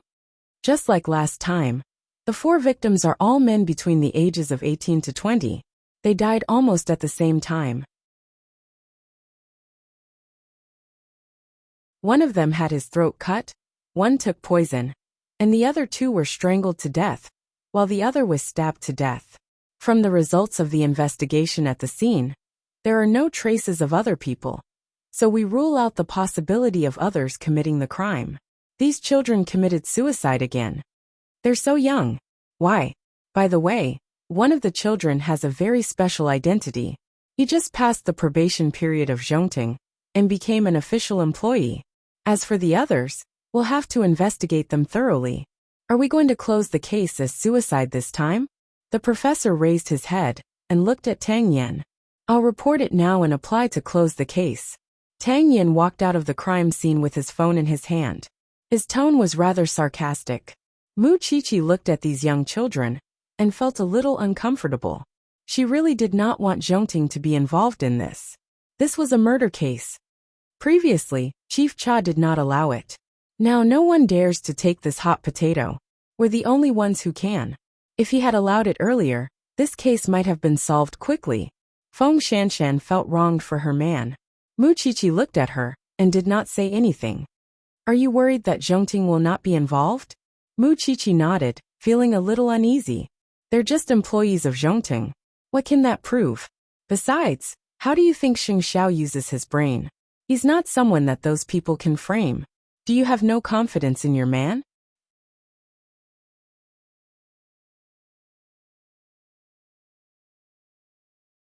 Chapter 670. Which man doesn't hate evil? Feng Shanshan rolled her eyes at Mu Qiqi. Don't think too much. It's fine as long as we get to the bottom of it. Mu Qiqi nodded. Thinking that she was surrounded by capable people, she was not so worried anymore. Tang Yan actually went to apply to close the case. The chief looked at him for a while and rolled his eyes at him. You're deliberately mocking me for not letting you investigate before, right? Now there are 8 lives, and the higher-ups want us to solve the case within a time limit. I didn't think it through before. I'll try to give you a few more days. Do as you see fit. Then, the chief asked the police in the previous district to transfer the information of the 4 victims to the special investigations team of the branch, because they had to investigate the case together. Then, Tang Yan held a meeting in the police station to sort out the clues and connections. Within a month, there were 2 consecutive mass suicides. Now let's sort out the key points. They were all male around 18 to 20 years old. Their family conditions were difficult. Due to various reasons, they all dropped out of school and worked outside. This is the similarity that can be found in these 8 people. Now, let's talk about the current situation in your hands, Tang Yan said as he looked at everyone, especially at the information analyst. It's like this. I put the information of these 8 people on the internet for screening. Then, I found that these 8 people like to surf the internet. Other than sleeping at work, they basically surf in internet cafes. The information analyst said, if there must be a medium to gather the 8 people together and make them agree and reach a certain understanding, the only way is to surf the internet. The forensics department, 8 people. 4 of them killed each other, and the other 4 committed suicide. Their methods were crude, and they were indeed aiming for death. So there's nothing special about them. Of course, I've given a detailed description of all the murder weapons, including the bayonet, electric shock stick, and potassium cyanide. This should help you find the source of the murder weapons, the professor explained. Tang Yan nodded. It seemed that they really could not rely on the forensics department for this case. The only thing we can do is to find out if there are any similarities between these 8 corpses. Mu Qiqi, what do you think? Tang Yan looked at Mu Qiqi after hearing the professor's words. For people in a group, 2 people kill each other, and 2 people commit suicide. It seems to be some kind of fixed procedure. Don't you think this is some kind of ritual, or some kind of game? I think the key lies in what these 8 people read on the internet before they died. I think that if we do a cross-screening, we should be able to get some answers we want. Tang Yan nodded and looked at Feng Shanshan. What do you think? This man still knew to give her a chance to speak. I have a friend who likes to play online games. Whether it's domestic or overseas, he's very proficient. I'll go and ask him if this is something that's trending online recently. Here's the arrangement. The professor and the other forensic doctors will examine the body again to see if we missed any important information. Little Luo and little Gao, go to the internet cafes that these 8 people frequent and ask around about the situation. Chi-Chi, you and little Long will visit the families of the 8 victims and see if you can find anything. I remember that one of them is an employee of Zhongting. When you go to Zhongting, try to keep a low profile. Don't cause any trouble for the military industry in the country. After all, they are just employees of Zhongting. Feng Shanshan and I will go to the internet police for help and visit her friend. Although you are studying forensic science, you have enough brains. You can choose other things in the future. Let's go now. Tang Yan's words made Mu Qiqi and Feng Shanshan look at each other. It turned out that this man knew how to use his power for personal gain. He still knew how to get some benefits for himself. Soon the team split up. Still, Mu Qiqi was feeling rather conflicted. Contact me if there's any news, Feng Shanshan said to Mu Qiqi when she got into Tang Yan's car. Mu Qiqi nodded and got into another police car. You usually avoid going with me. What's wrong today? Feng Shanshan sat in the passenger seat and could not help but ask Tang Yan. I have a feeling that your friend might really be able to provide important clues, Tang Yan answered as he drove. However, the sun was too strong. He was too lazy to do it himself, so he said to Feng Shanshan, sunglasses. Feng Shanshan rolled her eyes and did not argue with him. Since they were outside, she would listen to him. On the other hand, Mu Qiqi gave Sheng Xiao a call.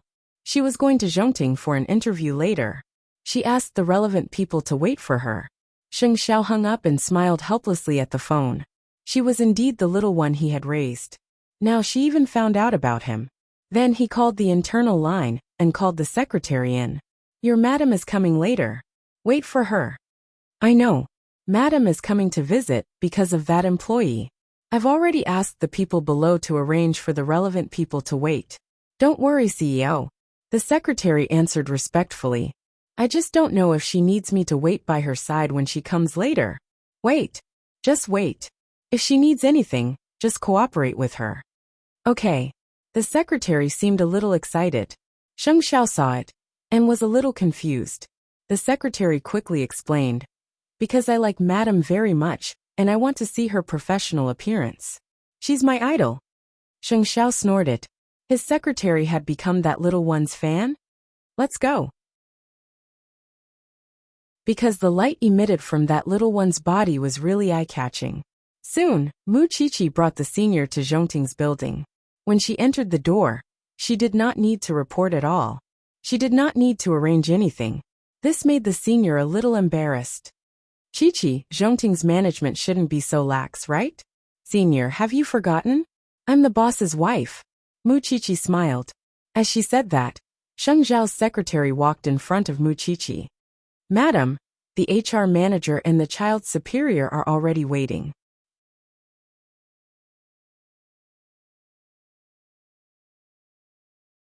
Chapter 671.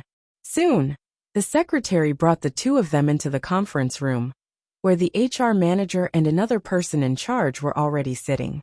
The two of them only knew that the police would come to question them, but they did not know that it was their wife.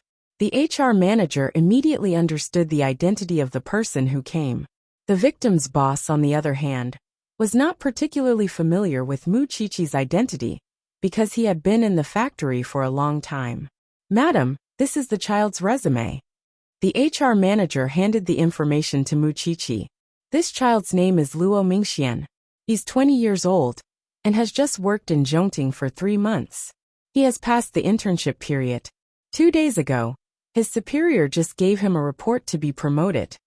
We know all this. I want to know something else. So, Mu Qiqi turned her gaze to Luo Mingxuan's boss. Officer, I'm the technician in charge of Luo Mingxuan's training. My surname is Lin. The man was only in his early 30s. He was mature and steady. His answers were logical and direct. This child graduated from an advanced technical school. Otherwise, according to Zhongting's recruitment standards, he would not be qualified to join. He's an honest person. Other than going to work, he's playing with his computer in the dormitory. His social circle is very small. Most of the time, He goes to and from work with me. He doesn't have any bad habits. He came from a poor family. It was his uncle who helped him out, so he could study. I heard from him that his parents divorced when he was very young and went their separate ways. His grandmother has cerebral palsy, and his grandfather is a gambler. So, all these years, he has been working hard to break away from his original family. Other than these, did you notice anything different about him from others, Mr. Lin? Muchichi looked at him very seriously. This was completely different from how Muchichi usually appeared in Zhongting. Hence, the secretary could not take her eyes off Muchichi. It's quite normal. He just doesn't like others touching his computer. I think it's personal privacy, so it's nothing special. He has a day off at the end of every week. Sometimes he goes out, but I don't know who he meets. Is his computer still there? Muchichi asked. The night before his accident, his computer was broken, so he told me that he was going out to fix it. Early the next morning, he left and took the computer away. Mr. Lin, please inform his family. If the police have any other questions, we will come and ask them again, Muchichi said to Mr. Lin. Okay, no problem. The other party nodded very cooperatively. If there's nothing else, I'll go back to the factory. With that, he stood up. Muchichi caught a glimpse of his hand and furrowed her brow. So before he left the room, she asked, Mr. Lin, you must have been working as a technician for many years, right? Yes, it's been 11 years. It's fine. I'll look for you if I need anything. Muchichi did not tell him why she was asking. He waited until they were far away, before asking the HR manager. Where did he work before he came to Zhongtung? The HR manager thought for a moment and replied, I'm a veteran in the military enterprise. Why do you ask? What kind of technology would require the use of wrist joints? Isn't it strange to have a callous scar on that area? Muchichi looked at her wrist and said. Then, she turned around and asked the cute secretary. Sister, how long have you been a secretary? 8 years. Do you use the computer often? Of course, the secretary replied. Then please raise your hand. The secretary did as she was told, and showed Muchichi the condition of her wrist joints. 8 years of use had only caused a slight callus scar on her wrist joints. How bad would it be to have calluses like Mr. Lin's? Chichi, what do you suspect? Senior Long asked. I suspect that he's also an old internet addict, Muchichi replied. Of course, I just don't want to miss any information related to Luo Mingxian. The most important thing now is to find Luo Mingxuan's computer. Manager, can you get the video of Luo Mingxian leaving Zhongting's dormitory that day? I want to confirm if Luo Mingxian took his computer out. Yes, madam. Also, I need a list of the employees who have contact with Luo Mingxian. I hope you can prepare it for me. No problem. The manager nodded. This person is gone from Zhongting. You have to be careful of the media. The reason why the criminal investigation team brought me is because it's normal for me to appear in Zhongting. It won't attract attention. You have to do the best PR at all times. Careful. Senior Long could not help but give Muchichi a thumbs up. That's why it's really a waste of talent to let you be a forensic doctor. I just felt relieved, but now I'm worried again, Muchichi said meaningfully. Madam, do you want to see the CEO? He's in his office, the secretary asked attentively. Senior Long, wait for me for 10 minutes. Muchichi had something to say to Sheng Xiao. Go. Muchichi nodded and followed the secretary. The two of them entered Sheng Xiao's office through the special elevator. Are you done? Sheng Xiao looked up and saw Muchichi. Muchichi sat on Sheng Xiao's lap inside. I came to ask questions. I thought it was just a routine inquiry. This matter has nothing to do with Zhongting. But now, I don't think it's that simple. What's the problem? The problem lies with Luo Mingxuan's superior, Mr. Lin. When I asked him about things related to Luo Mingxian, his answer was indeed watertight, and there was nothing suspicious about it. However, he did not tell me that he also likes to surf the internet, and that he is addicted to it. This deliberate avoidance makes me feel uncomfortable. I think he knows the inside story. That's why he deliberately avoided it. Sheng Xiao saw Muchichi's serious look and pinched her nose. Forensic Dr. Mu is really observant. Don't worry, Go. I'll arrange the rest of the things you want to do. You know me well. Mu Qiqi reached out and hugged Xing Xiao. Xiao Xiao, Zhongting has just been established. I know your evaluation system is very strict. But don't ignore the impossible just because you are strict. I don't want Zhongting to be humiliated because of this. You little thing. How old are you and you already want to protect me, huh?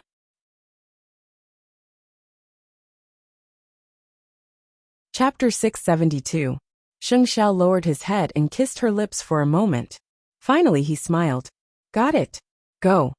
Mu Qiqi left the matter of the Lin family to Sheng Xiao and left Zhongting with Brother Long. It was only then that Sheng Xiao called Su Che out. Go and investigate that Lin man. Report to me immediately if you find anything. Understood. Su Che immediately took action. Sheng Xiao would only feel at ease leaving such matters to Su Che. Madam seems to be worried that Zhongting will be implicated. After Mu Qiqi left, the secretary said to Sheng Xiao, they probably don't want the president to get involved in this mess. Sheng Xiao didn't say anything. He knew what the little one was thinking. She had placed him at the center of her heart. On the other hand, Feng Shanshan brought Tang Yin to find her friend who was good at online games. The other party was currently fighting in the club. From the looks of it, he should have some family background to be able to spend money in such a high-class place. Shanshan? The man thought he was seeing things. I haven't seen you in a long time. Are you here to see me? This is Officer Tang from the Jianchuan branch's Special Investigations team. He's here to ask you something. Feng Shanshan briefly introduced Tang Yin behind her and sat down beside the man. I'm a good citizen. I definitely didn't do anything illegal. Don't be nervous. We just want to know if there are any interesting online games on the market recently. I know you're proficient in foreign news, so I came to find you. Feng Shanshan immediately explained. Oh, then what kind of games do you want to know? As you know, there are many types of games. There are puzzle games, training games, and competitive games. Are there any types of games that require 4 people to form a team and have their characters enter the game or roleplay? Let me think about it. Are there any other details? The man with the crew cut asked. This shouldn't be called an online game, right? 2 people committed suicide, 2 people killed each other. The other party shook his head. Is there such a perverted game? I've never heard of it. It can't be a popular game right now. Otherwise, I would definitely know of it. Feng Shanshan sighed and patted him on the shoulder. All right, thank you. It's fine now. Continue playing. After saying that, Feng Shanshan got up. She thought that she could get something out of this man. But now, it seemed that he had made a wasted trip. But just as they were about to leave, the man stopped her. Wait, Shanshan. I just remembered something. What is it? Recently, there's a new forum called the Dark Abyss. I heard that this forum is very popular and very mysterious. It's said that someone went in before and was scared out. I don't know if there's any information you're looking for, but you can give it a try. All right, I understand. Feng Shanshan remembered this forum called the Dark Abyss.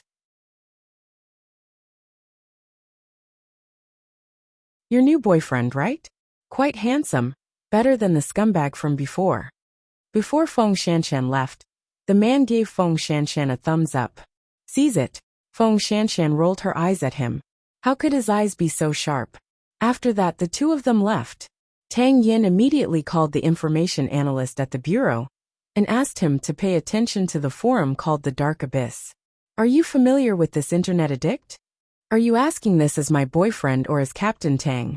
Feng Shanshan deliberately frowned and asked Tang Yin.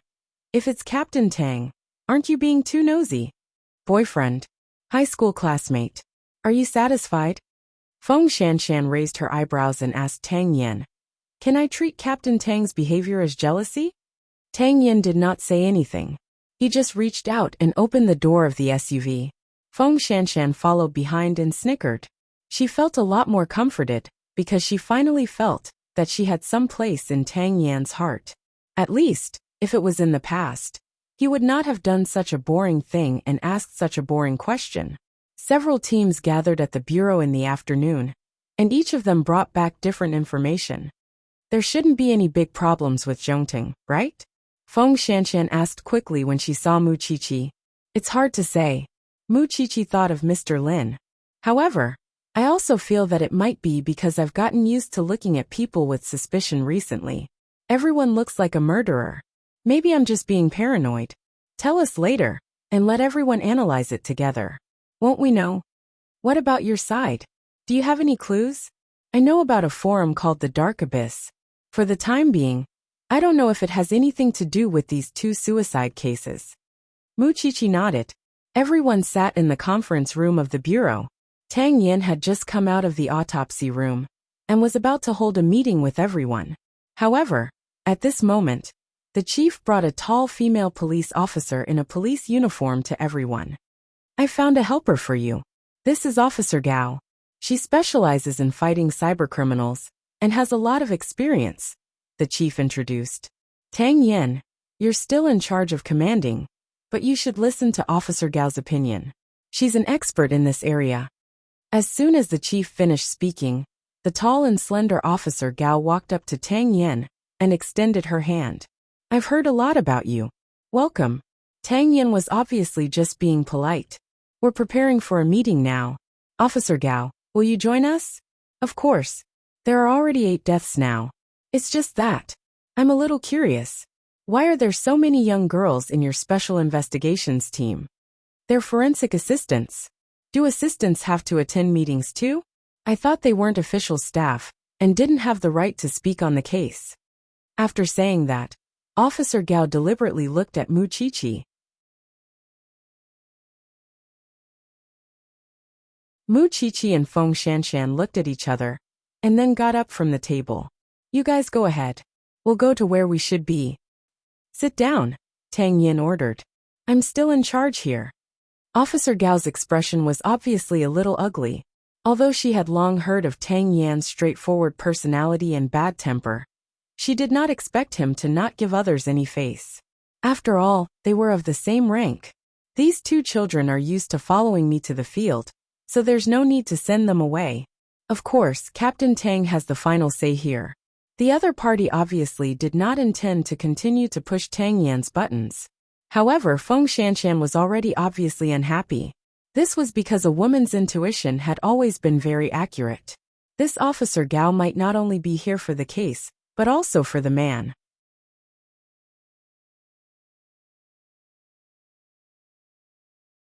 Chapter 673.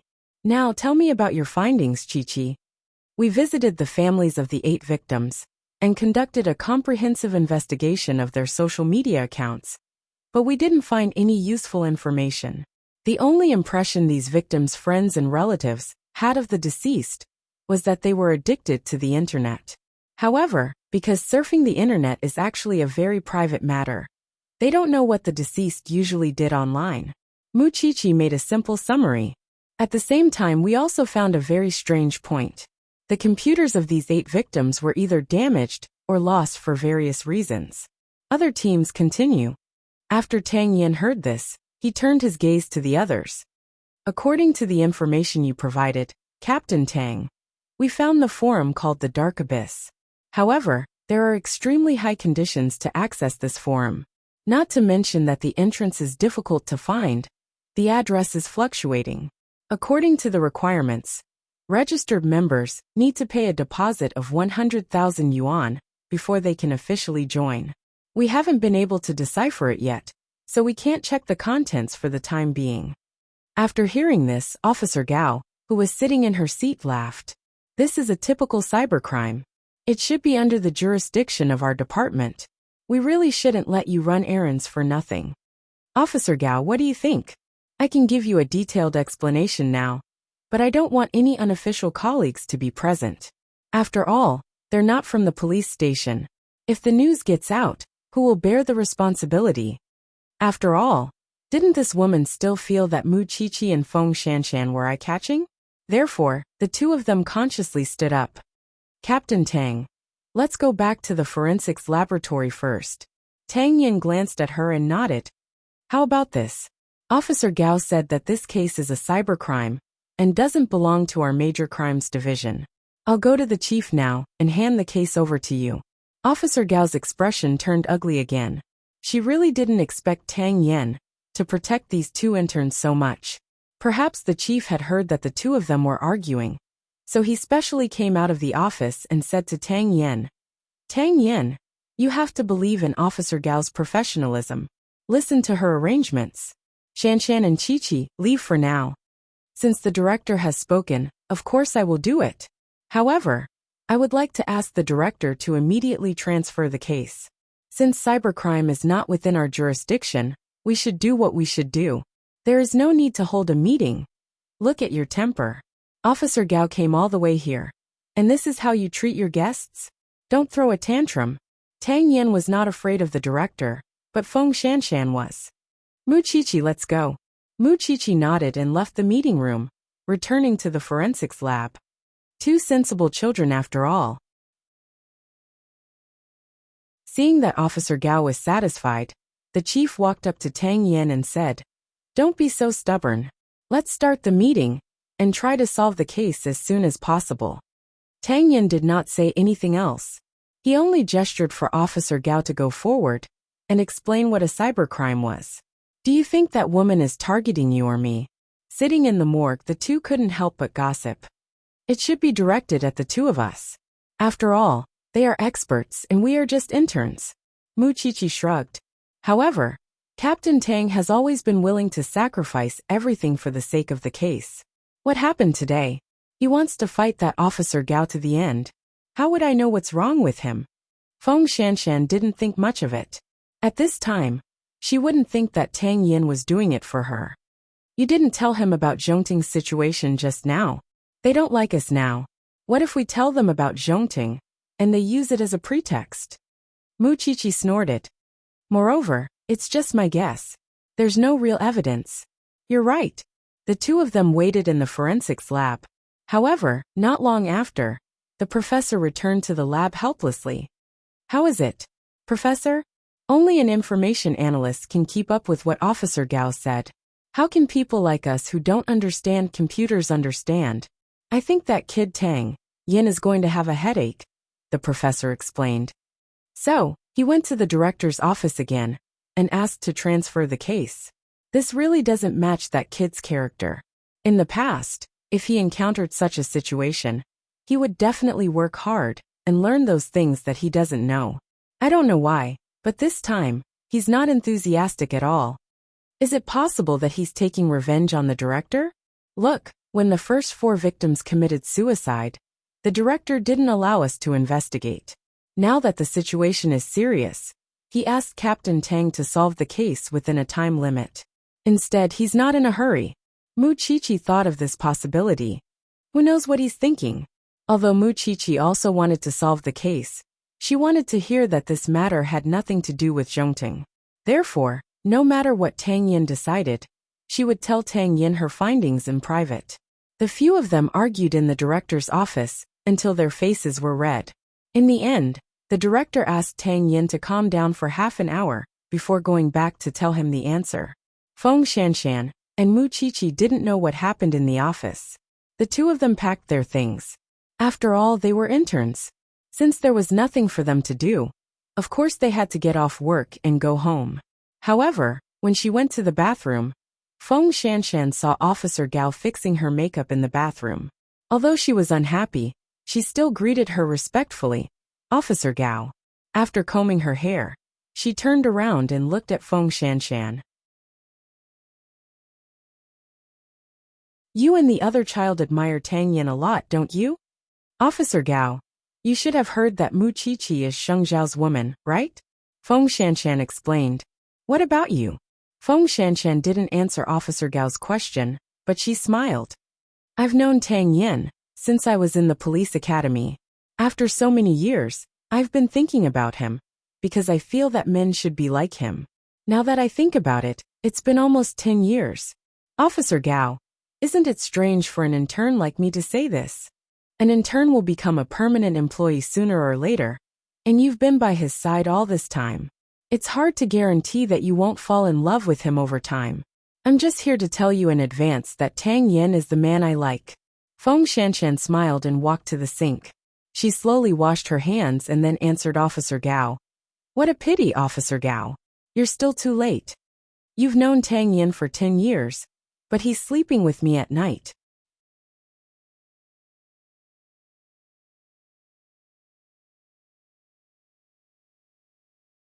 If you need anything, Officer Gao, I'll definitely let you know. After saying that, Tang Yin said to everyone, "Let's go." Officer Gao crossed her arms and snorted coldly. She had never been treated so coldly before. It was the first time she had been treated so coldly by Tang Yin. Although she admired this man, he was too rude to her. But she had no choice. After all, she was the one who had promised to follow Tang Yan's arrangements. When Mu Qiqi walked out of the police station, she saw her man's car. However, before she got into the car, she caught a glimpse of Officer Gao walking out of the police station's main gate. Mu Qiqi got into the car and regained the arrogance that she should have, as the daughter of a rich family and the wife of a CEO. This made Officer Gao feel uncomfortable from the bottom of her heart. However, some people were born with better conditions than you. This was determined at birth. Officer Gao got into her car. She did not dare to compare herself with Sheng Zhao's car. She drove at full speed and soon disappeared from Mu Qiqi's sight. Mu Qiqi smiled and found it very interesting. Xiao Xiao, does this woman not have the fate of a queen? But she has the disease of a queen?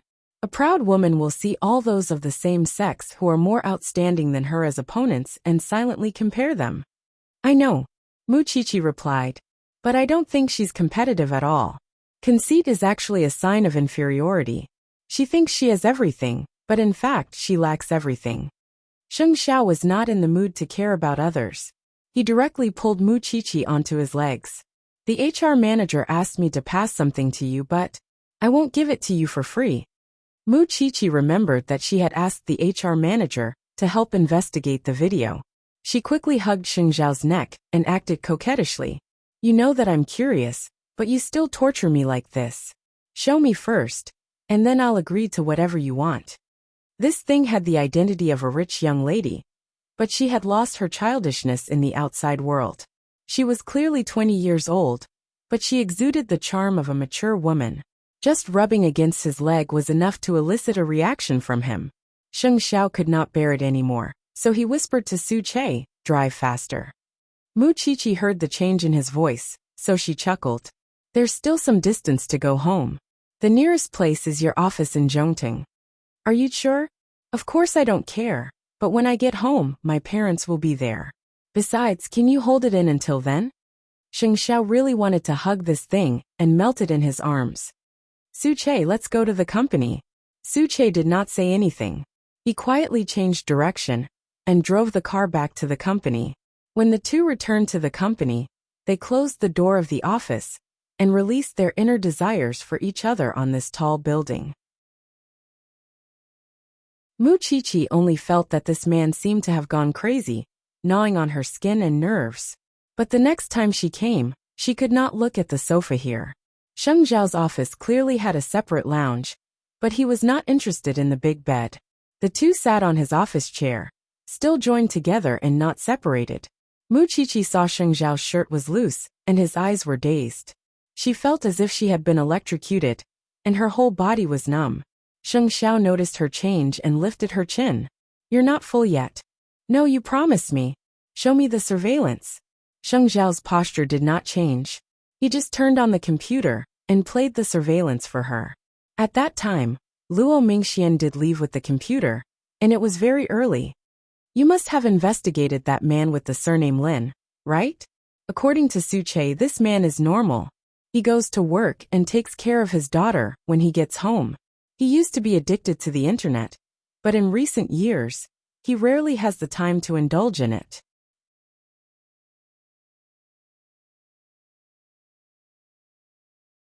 Chapter 675. Are you sure you want to discuss such a serious topic with me in such a position? Sheng Xiao asked as he held her neck. Xiao Xiao. If Captain Tang gets the domain name of the Dark Abyss, can I spend 100,000 yuan to register it? Are you crying to me about being poor? Sheng Xiao raised his eyebrows. Compared to the other rich young ladies, Mu Qiqi was practically a thrifty housewife. She was not interested in branded jewelry or clothing. It was rare for her to go shopping. Sheng Xiao had asked the designer to make the clothes for the season, and send them over directly. In this aspect, she was not like a woman at all. You know that I don't usually spend money. 100,000 yuan is not a small amount. No one's money grows on trees. I also feel sorry for my man. Sheng Xiao couldn't do anything about this little thing. He just wanted to press her on the table and dote on her again. In fact, he did just that. After both of them were satisfied, Sheng Xiao slowly brought Mu Qiqi back to the banyan courtyard. However, as soon as they reached home, Mu Qiqi lay on the bed and fell asleep. After all, she had been tormented for a few hours, and her energy had been drained. Then Sheng Xiao made a call in the study. With his connections, it shouldn't be too much of a problem for him to find out about the forum called the Dark Abyss from the young masters he knew. He would see the results tomorrow morning. On the other hand, Tang Yan and the other two went to the scene of two more murders. Because the bodies had been moved away, the entire room seemed much emptier than before. The three of them carefully investigated the scene again and focused on searching the computers of the victims. Tang Yan did not even let go of the ceiling. However, they still found nothing. Perhaps it was because the lights were off and the three of them were holding their flashlights. But just as Feng Shanshan was about to put away her phone and turn on the lights, she accidentally swept the TV wall and found a red dot. Captain Tang found something. Tang Yin immediately turned around and found a miniature camera in the circular wall clock on the TV wall.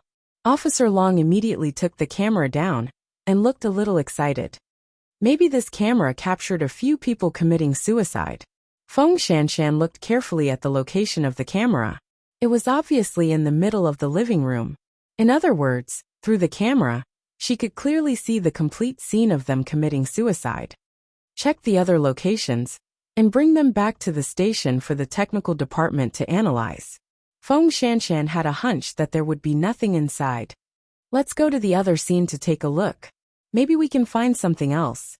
If there were cameras at both crime scenes, it meant that the murderer had seen the footage of the 8 people's deaths. Or rather, he had kept it. This murderer is truly a freak. But how did he manage to make those 8 people willingly die? Who doesn't want to know the answer now? Feng Shanshan rolled her eyes at senior brother Long. No matter what, there's finally a breakthrough.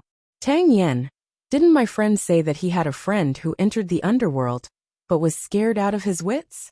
I want to find out what he saw, and see if he can provide us with any information. It's too late today. We'll go tomorrow, Tang Yen said to Feng Shanshan.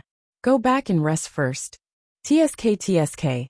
Captain Tang has learned how to be protective of the fairer sex. Officer Long couldn't help but laugh. However, running around all day is really too tiring. I'm a big man, and I can't take it anymore. After saying that, the two of them went to the other crime scene and found a pinhole camera. Then, Tang Yen brought the two of them back to the station. After explaining the matter of the camera, he arranged for them to take turns to rest and brought Feng Shanshan home. You're just going to exclude that Officer Gao? I think she's very sad. Isn't that what you want?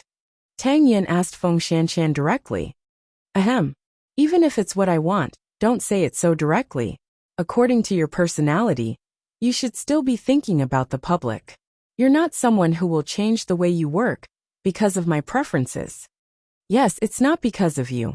It's because I hate her too, Tang Yin replied calmly. Haven't you noticed her good figure? Feng Shanshan leaned against the passenger seat and looked at Tang Yan's side profile. Old. Tang Yin summed up Officer Gao with one word, which made Feng Shanshan laugh. I'll be this old in the future. After Feng Shanshan said this, her smile became even wider, because she wanted to know if Tang Yen was really a relationship expert. When you were like her, I was already a middle-aged man. So in front of me, you're still a young girl. After Feng Shanshan heard this, she gave him a thumbs up. Now I believe you, Captain Tang. When you were young, you must have used these flowery words to deceive many women. I had no choice but to be in a thief's lair. In this regard, Feng Shanshan did not do anything. Not only did she not care about Tang Yan's past, she even teased him about his past. This was the confidence she found by Tang Yan's side. At least, she was not someone like Officer Gao who could be compared to him. After the two of them returned home, They quickly took a shower and went to bed. Before they could think about anything else, they hugged each other and fell asleep. The next day, Mu Qiqi sat up from the bed and saw the note Sheng Xiao had left on the bedside table. On it was the current domain name of the abyss. Mu Qiqi quickly brought her computer and successfully entered the registration page. As expected, she needed to pay 100,000 yuan to enter the website.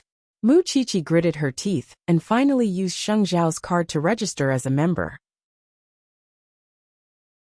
Then, she successfully entered the home page of the abyss. It was no different from a normal sales website. You could use the 100,000 black coins you registered to buy anything there, including all kinds of calligraphy, paintings, antiques, orchids, gold, jewelry, and so on. The most special thing was that when you bought something, the website would automatically remind you. There was a 50% chance that the thing you bought was genuine. If you bought the real thing, then congratulations. The value of these genuine things could be millions or even tens of millions. But if you bought a fake, then sorry, your 100,000 black coins would be reduced to nothing. This was clearly a huge gamble. Spending 100,000 yuan to bet on a chance to get rich overnight. Mu Qiqi continued browsing and found that someone had really bought the real thing. Moreover, there was a series of professional procedures, such as an appraisal certificate. However, other than that there was nothing special. Then, Mu Qiqi immediately called Tang Yan. Captain Tang, I've entered the abyss.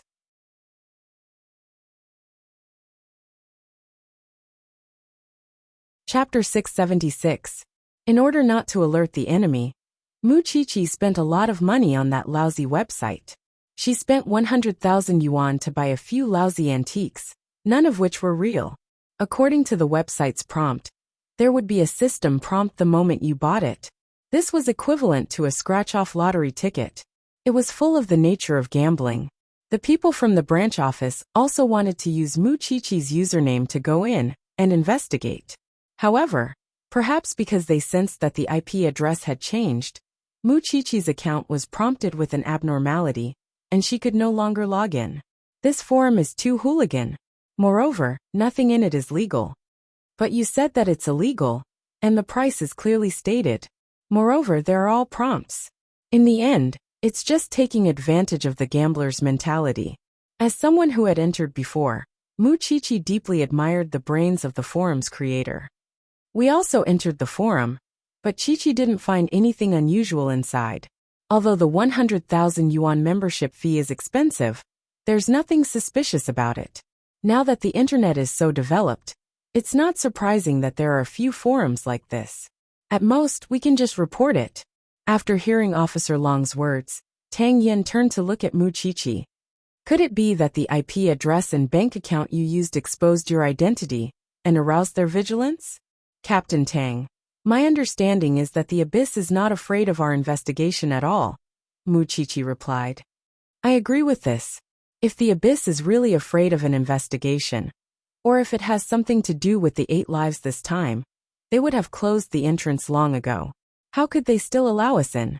Although they were very unwilling, the truth told everyone that the Abyss website did not seem to have anything to do with the murders. Even if those 8 young men had spent money to join the club, and even if they did not buy the real thing in the end, they would not commit suicide because of this, right? We went to the scene last night and found a pinhole camera at the scene. Unfortunately, the footage stored by the camera was all automatically erased, Feng Shanshan said. But what is certain is that when these 8 people committed suicide, the murderer must have been watching through the camera somewhere. So all the clues are gone now? Everyone fell into deep thought. A moment later, Feng Shanshan said to Mu Qiqi, Today, Captain Tang and I will go look for my friend again and eliminate the suspicion of the abyss. I'll go with you, Mu Qiqi said. Anyway, the other domain names are still under investigation. Don't be so discouraged. Senior Brother Long comforted everyone. Our special investigations team has been established for so long, and there has never been an unsolved case. I didn't expect you guys to be so good at comforting yourselves. Officer Gao, dressed in a police uniform, walked out of the chief's office. I've said it before. This is my field. If you want to rely on the previous methods to investigate, it won't work. Cybercriminals hide behind computers and monitor everything. You must have seen the video of you going to the crime scene yesterday. Maybe he's laughing in his heart. These idiots are too gullible. Since it's your field, why do you have to put it in the special investigations team to investigate? Tang Yin asked Officer Gao. That's because you've been trying to catch this murderer for a long time. I've asked an information analyst to search for past cases. As long as there's a similar shadow, I've dug through all the files. Your cyber police still couldn't find the murderer. It's just that in the past, the murderer wasn't this vicious. Are you guys afraid of taking responsibility and trying to stir up trouble here? Tang Yin, I think I've been patient enough with you. When you say these words, you better know your limits, Officer Gao said angrily. How about this? I'll leave Officer Long and Old Chung to you. You can use the resources at your disposal. I want to see if you can find the murderer. Who's afraid of who? The two bosses were saying harsh words, and the shrimps below expressed that they were innocent, especially Officer Long. He didn't want to follow this white-bone demon either, okay? Captain Tang. You guys take care of Officer Gao. The rest of you follow me out. Tang Yin gestured to Officer Long to calm this woman down and not cause any trouble. Although Old Chung and Officer Long were extremely unwilling, they didn't dare to disobey Tang Yan's orders. They could only watch as Tang Yin left with the others. It's because we don't usually go online, so we don't know what new things young people like to play these days. The professor sighed helplessly. But forget about me. I'm already a bag of old bones. Why don't the two of you like new things? Feng Shanshan and Mu Qiqi looked at each other and didn't say anything. The two of them seemed to be getting further and further away from their identity as girls. However, just as Tang Yin was about to bring Feng Shanshan and Officer Long to find her friend, the professor pulled him to the side and said, "No one else knows about you and Shanshan, right? Except for Mu Qiqi. But just now, that woman surnamed Gao has already brought this matter to the chief." The professor was a little unhappy. Although this is your private matter and others have no right to interfere, what the chief thinks is another matter. You deal with it yourself. Understood.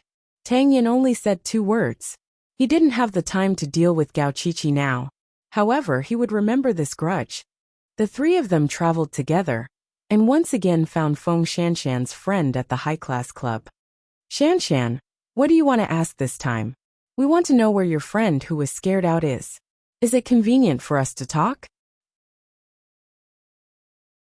Feng Shanshan directly stated her purpose of coming. After hearing this, the other party hesitated for a few seconds. Finally, he nodded. I'll help you contact him now. After saying that, Feng Shanshan's friend walked out of the club and made a call. When she came back, she told them, this friend of mine doesn't seem to be in a good mental state. He's been seeing a psychiatrist recently and can't take any stimulation, so he refused. When Feng Shanshan heard this, she glanced at Tang Yin and Mu Qiqi and didn't force them. All right then. Sorry to disturb you today. It's fine. Feng Shanshan felt that the other party didn't tell her everything, but since the other party was unwilling to tell her, she naturally couldn't continue asking. The 3 of them walked out of the club in silence. They all felt that the forum was still full of strange things that made them feel uncomfortable. Qiqi, where did you get your address?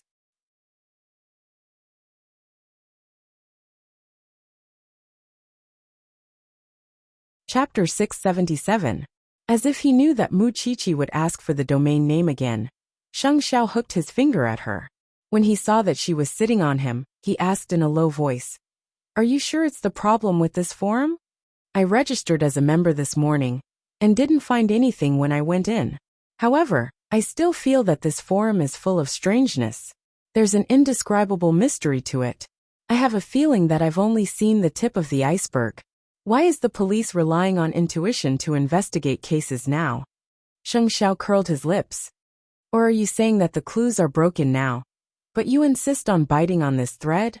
Is there any way to find out more about this forum? What's in it for me to find the information for you? Sheng Xiao asked Mu Qiqi seductively. His eyes were full of temptation.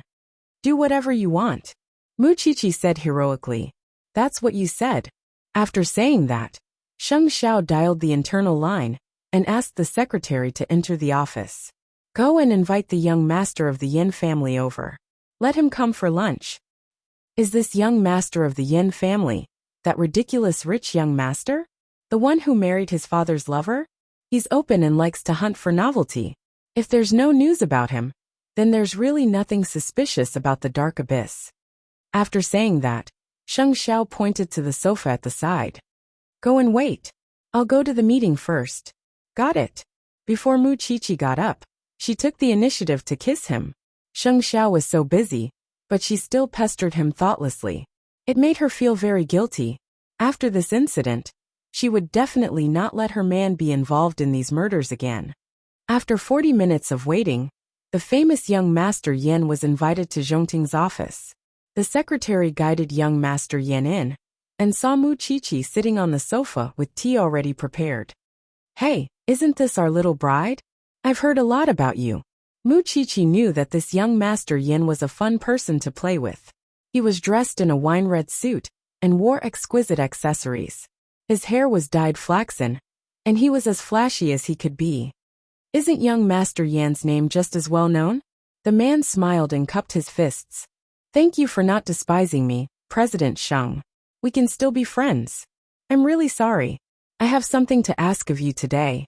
Mu Qiqi gestured for him to sit down. Young Master Yin leaned against the sofa in confusion. After a few seconds, he pointed at Mu Qiqi and said, Could it be because of the forum? Mu Qiqi nodded. Last night, your President Sheng called me in the middle of the night and asked me for it. Did you go in and play? I'm a shallow player. I want to know how deep it is. Mu Qiqi looked at him seriously, hoping that he would tell her the truth. After young Master Yin heard this, he pondered for a few seconds and then asked, You spent 100,000 yuan? Yes. Mu Qiqi nodded. I also heard that you have to spend millions to watch a good show. Young Master Yin replied. Although I also like to hunt for novelty, I still feel the pinch if I have to spend 1 million just to buy curiosity. However, I can share a few pictures with you.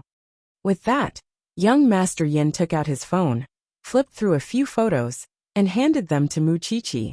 After Mu Qiqi finished looking at them, she was stunned. That was because the photos were none other than the 4 dead people from 2 days ago, before they committed suicide. Young Master Yin, do you know that these 4 people are dead? Who doesn't know now? Young Master Yin suddenly became a little gloomy. But didn't they commit suicide? They can't blame others. Where did these photos come from? A few rich friends shared them. I don't know where they came from. They probably spent millions.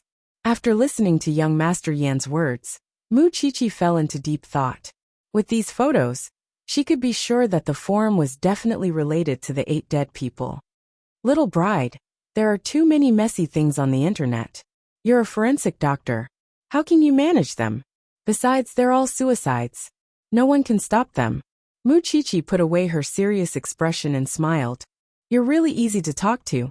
You don't have the airs of a young master. I don't know anything. The only thing I have left is my tongue that won't rot. Young Master Yin laughed heartily. I really thought that President Sheng wanted to treat me to a meal. So there's another purpose. I was the one who begged him. Besides, who said that I didn't sincerely invite you? This young Master Yin looked like a good-for-nothing. However, Mu Qiqi felt that from this man's way of talking, he was just hiding his elegance. In fact, there was a gap in his heart. Otherwise, Mu Qiqi felt that her man would not have become friends with him. Little bride, you really know how to talk. So, can you send me the photos? Young Master Yin shrugged. What's wrong with that? In any case, he had never seen the so-called million yuan VIP account. He only had a few photos sent by others. After Mu Qiqi kept the photos, she sent them to Tang Yan. The forum was definitely worth investigating. Moreover, the waters were very deep. That afternoon, Mu Qiqi had lunch with Sheng Xiao and young Master Yin. The atmosphere was rather relaxed and cheerful. This person was indeed eloquent, and could spit out lotus flowers. Then, Mu Qiqi went to meet up with Tang Yan and Feng Shanshan. These photos are of Luo Mingxian and the others before they committed suicide. Since someone took such a picture, And it was before they died. Does that mean that many people were watching them commit suicide? Young Master Yen told me that only people who spend more than 1,000,000 yuan are qualified to see such a big scene. Can we assume that the benefit of those million VIP users is to watch these 4 children commit suicide? Muchichi's deduction sounded a little crazy and unbelievable, but it was very strange, making people feel that it matched the truth. I keep feeling that we're getting closer and closer to the truth. Can't we, the police, find out who's behind the dark abyss? The forum only provides a platform for those internet experts to roam around.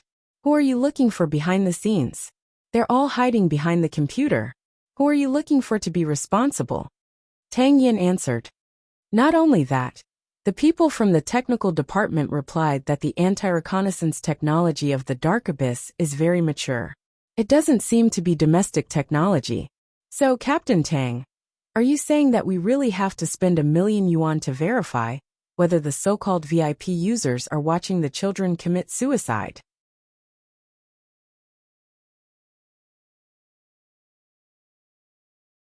Chapter 678.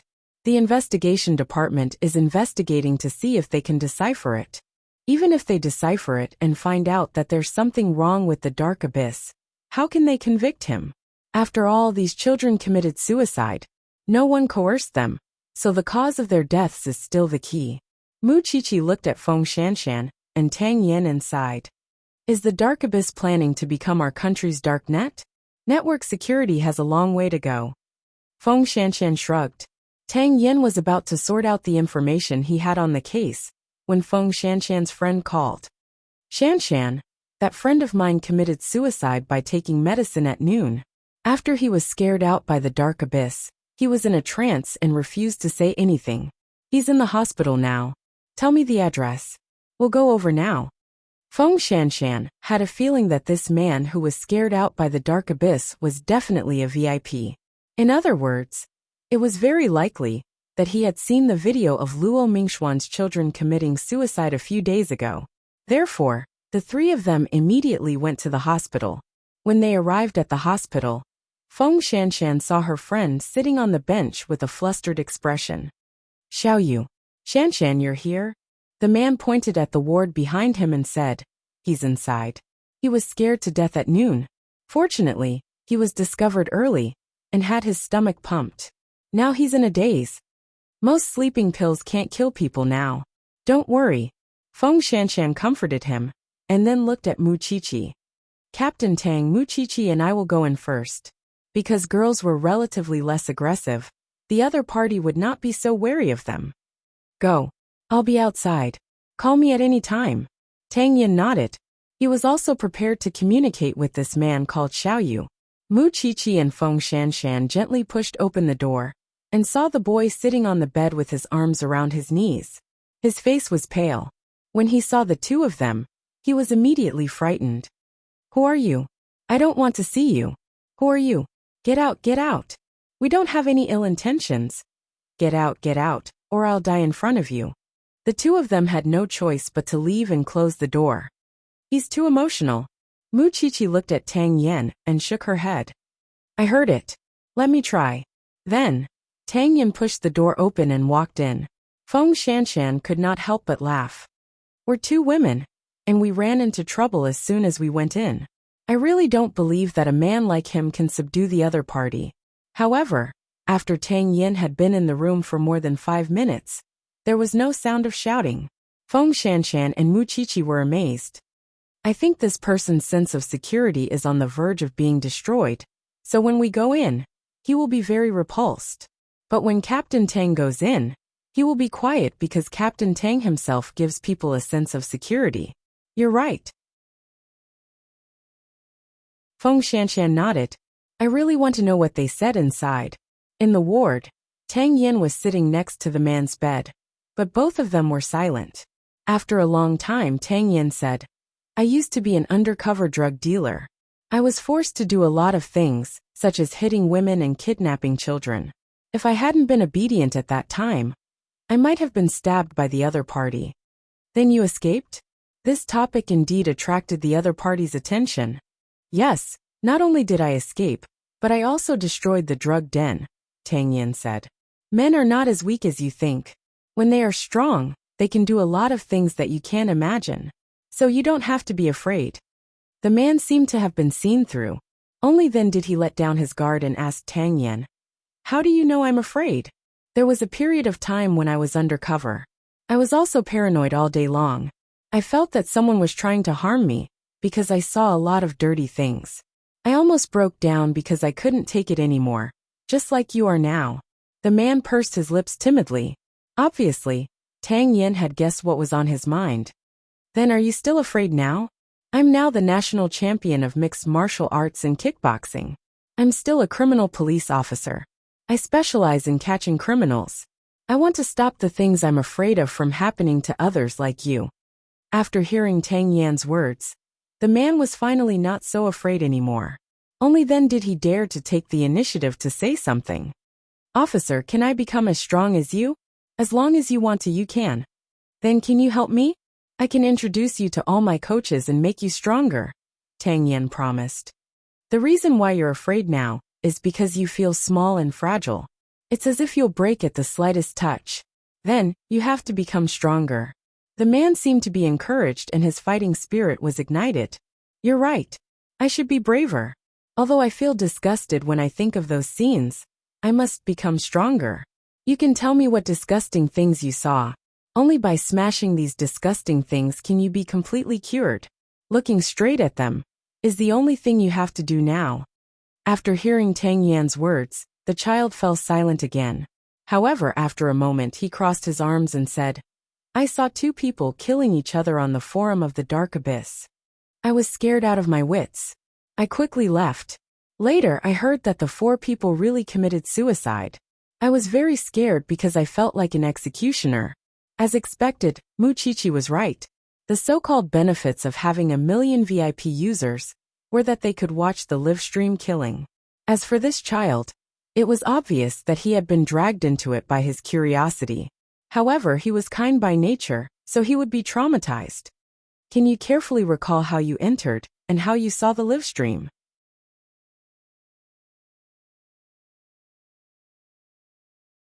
At first, I heard about the Dark Abyss because I heard that I might be able to buy calligraphy and paintings that my father likes.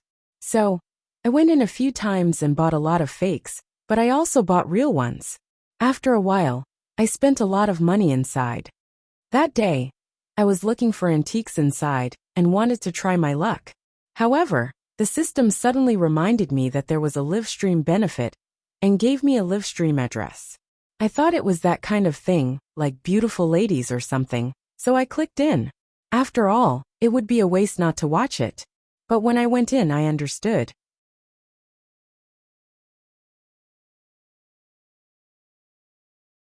Chapter 679. The video was very short. It was only a few minutes. I was so scared that I backed out. And then, you were hesitating about whether you should call the police. Tang Yin said what was on his mind. "But why didn't you have the courage?" "Because after I upgraded to 1,000,000 members, I signed a confidentiality agreement with the Dark Abyss. But I thought that the Dark Abyss was just afraid of being investigated. I didn't expect there to be such a service.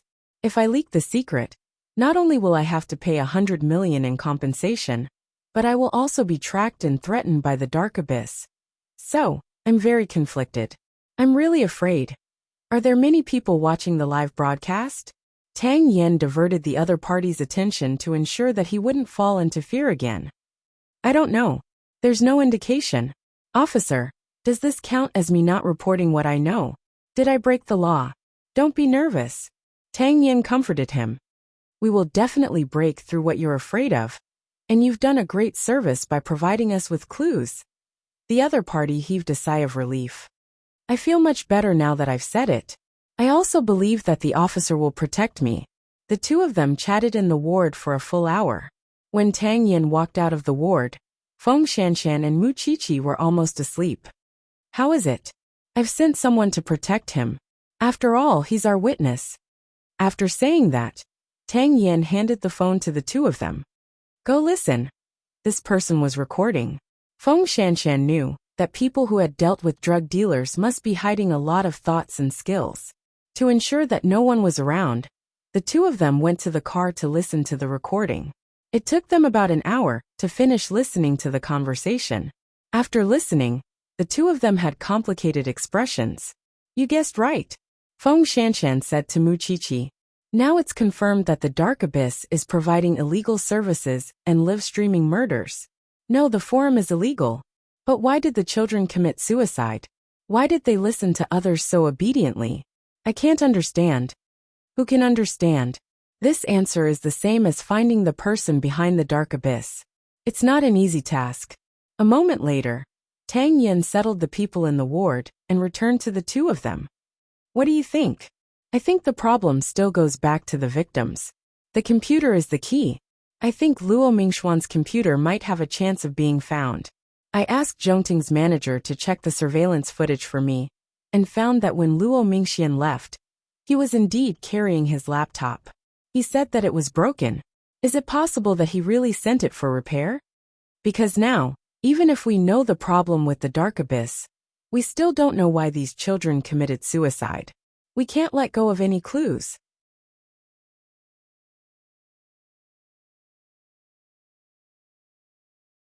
With that, Tang Yen called the people in the bureau and asked Old Cheng to immediately screen all the computer repair points on this route, from Zhongting's employee dormitory to the rental house where the children died.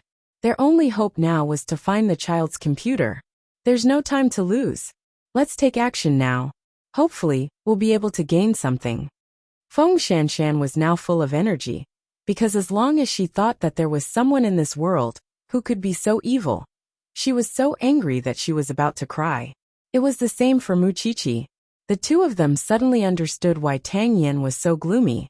It was because he had seen more and more demons. It was evening, in the CEO's office of Zhongting.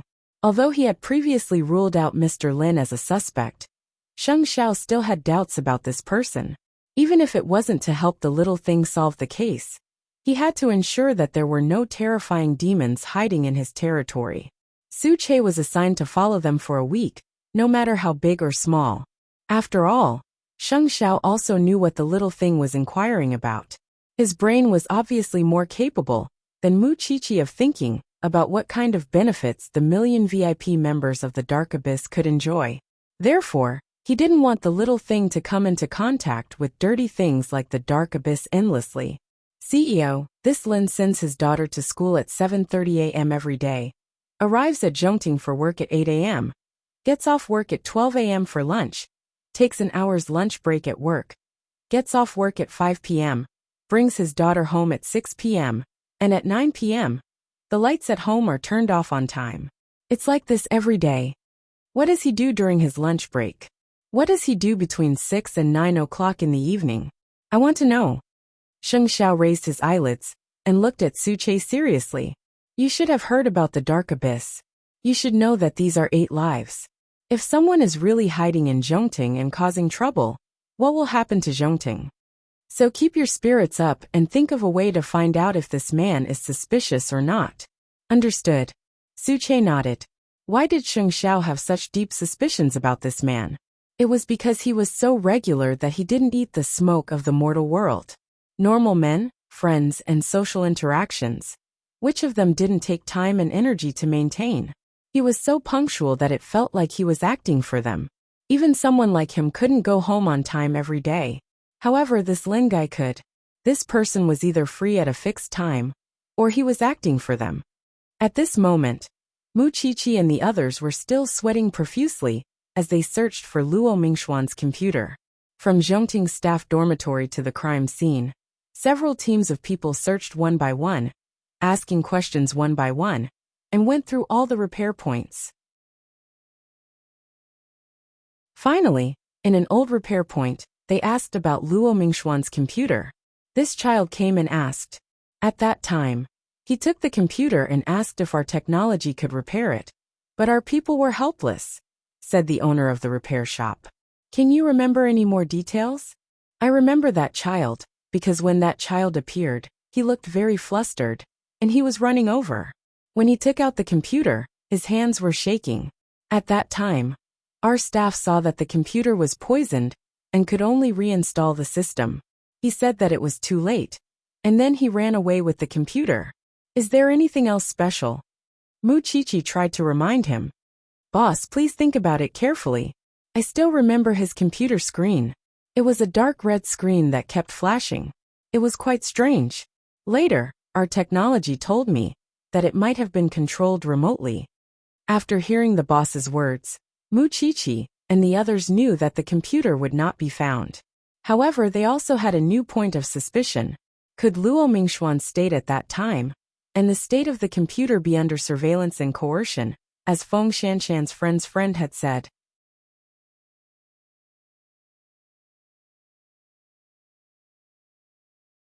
Chapter 680. Captain Tang, who was usually the most hardworking, had been reminding everyone to rest for the past few days. This surprised the people in the bureau, and they looked at him with curiosity. Tang Yin glanced around and snorted. Or do you want to stay and continue investigating the mastermind behind the dark abyss? When everyone heard this, they immediately scattered. When only Feng Shanshan and Captain Tang were left, he said to Feng Shanshan, "You go home first. I'll go to the chief's office to give a briefing. I'll wait for you in the car," Feng Shanshan said. Muchichi could not stand the sudden mushy atmosphere between the two of them, so she immediately called her man. Of course, she wanted to see Xing Xiao the most at this moment, because her man always gave her a lot of ideas. The deeper the case went, the more they saw, but at the same time, the more doubts they had. Soon, CEO Sheng's car accurately located Muchichi's location and picked her up. Feng Shanshan sat in Tang Yan's off-road vehicle and waited quietly. She did not expect to see Officer Gao at this time. Or rather, Officer Gao knew that Tang Yin was in the chief's office, so she deliberately looked for Feng Shanshan. Guess what Tang Yin and the chief said in the office. Feng Shanshan sat in the front passenger seat and looked at Officer Gao with interest. She wanted to know what she was going to do next. Officer Gao leaned against the door of the off-road vehicle and smiled. She then told Feng Shanshan, "I told the chief about your relationship." After Feng Shanshan heard this, her eyes naturally darkened. "Do you think you will affect Tang Yan's career?" Feng Shanshan only felt a surge of anger in her chest. It was about to break through her body and make her lose control. However, when she thought about it, she was Tang Yan's girlfriend. No matter how much Officer Gao jumped up and down, she had no chance of getting Tang Yan. Therefore, she burst out laughing instead. "Officer Gao, you might not know my man, right? He's a rebellious person. The more others don't let him do something, the more he wants to do it. Not to mention that we're in a sweet relationship now. Even if we break up one day, you still won't have a chance. Do you know why?" Feng Shanshan stuck her head out of the window and looked at Officer Gao. "Because he doesn't like your style. He doesn't like old ones." Officer Gao seemed to be provoked. She stomped her feet, glared at Feng Shanshan, and left the SUV. Although Feng Shanshan had the upper hand verbally, she was still worried about Tang Yan. He didn't know what this person would say to the director. In the director's office, the director was indeed talking to Tang Yan about his personal affairs. "I heard that you are in a relationship with an intern assistant in the forensics department. Is that true?" Tang Yan was reading the file. After hearing this, he paused for a second and asked the director, "Can't I?" "Of course. But Tang Yan, I hope that you can consider others. After all, you are my right-hand man now. Of course, I hope that you will have a bright future. Don't tell me that you want to be in the front line of criminal investigation when you're already decades old. There's nothing wrong with that," Tang Yan said bluntly. "I just hope that you will consider it. In the future, she will also be very outstanding and won't disappoint you. But if you say things that look down on others for the sake of an outsider, I think you might lose more than you gain." The director was stunned for a moment. He pointed at Tang Yan and said helplessly, "All right, I won't care about this matter anymore. I also believe that you are a person who distinguishes between public and private affairs, but you should try to keep this matter a secret. After all, someone is about to come out of the thief's lair that you destroyed. This is also out of consideration for your safety." "Thank you, Director, I understand." After the two of them finished talking, Tang Yin walked out of the director's office. At that moment he met Officer Gao at the door. Officer Gao thought that Tang Yin was not good with words. At least, he looked a little dull when it came to relationships.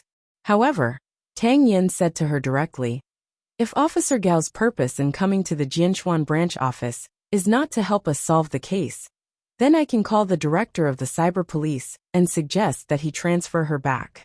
Because I feel that Officer Gao seems to be quite free, yet she still cares about other people's private affairs.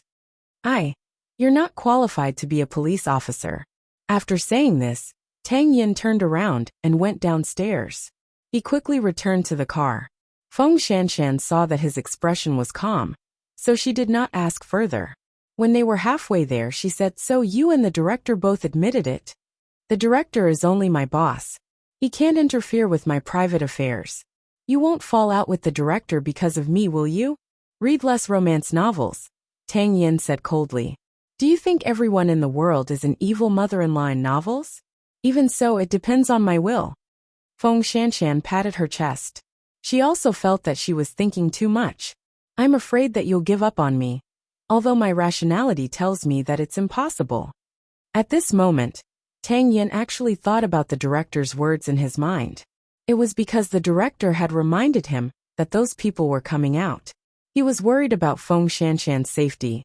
"If one day I really disappear in front of you without saying a word, then I must be doing something very important. You just have to wait patiently, because even if I have to crawl, I will crawl back to your side." When Feng Shanshan heard this, she looked at Tang Yin in surprise. This person was serious. She knew that. So she was relieved.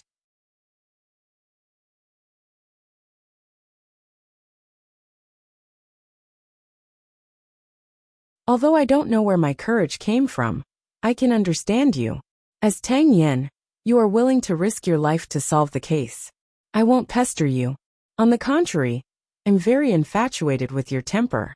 So, you just need to remember that I'm your woman." Tang Yin listened silently. Although he did not say anything, his heart was greatly touched. This woman was really worthy of a man giving his soul to her. So the first thing he did when he returned home was to press this woman in the bathroom and kiss her from head to toe. Late at night, Banyan Courtyard. After taking a shower, Mu Chichi sat in front of the computer in a daze. She just couldn't figure out how the people behind the dark abyss had controlled those young people and made them willing to give up their lives for them. Sheng Xiao came out of the bathroom in his pajamas. Seeing that Mu Chichi was still in a daze, he went forward and grabbed her collar. "You promised to let me do whatever I want. Shouldn't you fulfill your promise now?" Mu Chichi turned around and quickly hugged Sheng Xiao. "Xiao Xiao, stop fooling around. Wait for me to figure this out. Is the investigation more important, or am I more important?" That you're tuning in to the Li Mei's Wuxia Whispers YouTube channel. We're so grateful for your support. And don't forget to subscribe to join us on this incredible journey through captivating stories. Your generosity through donations truly makes a world of difference, as it's the primary source of revenue that allows me to expand and enhance this channel for you. Thank you from the bottom of my heart for being a part of this adventure.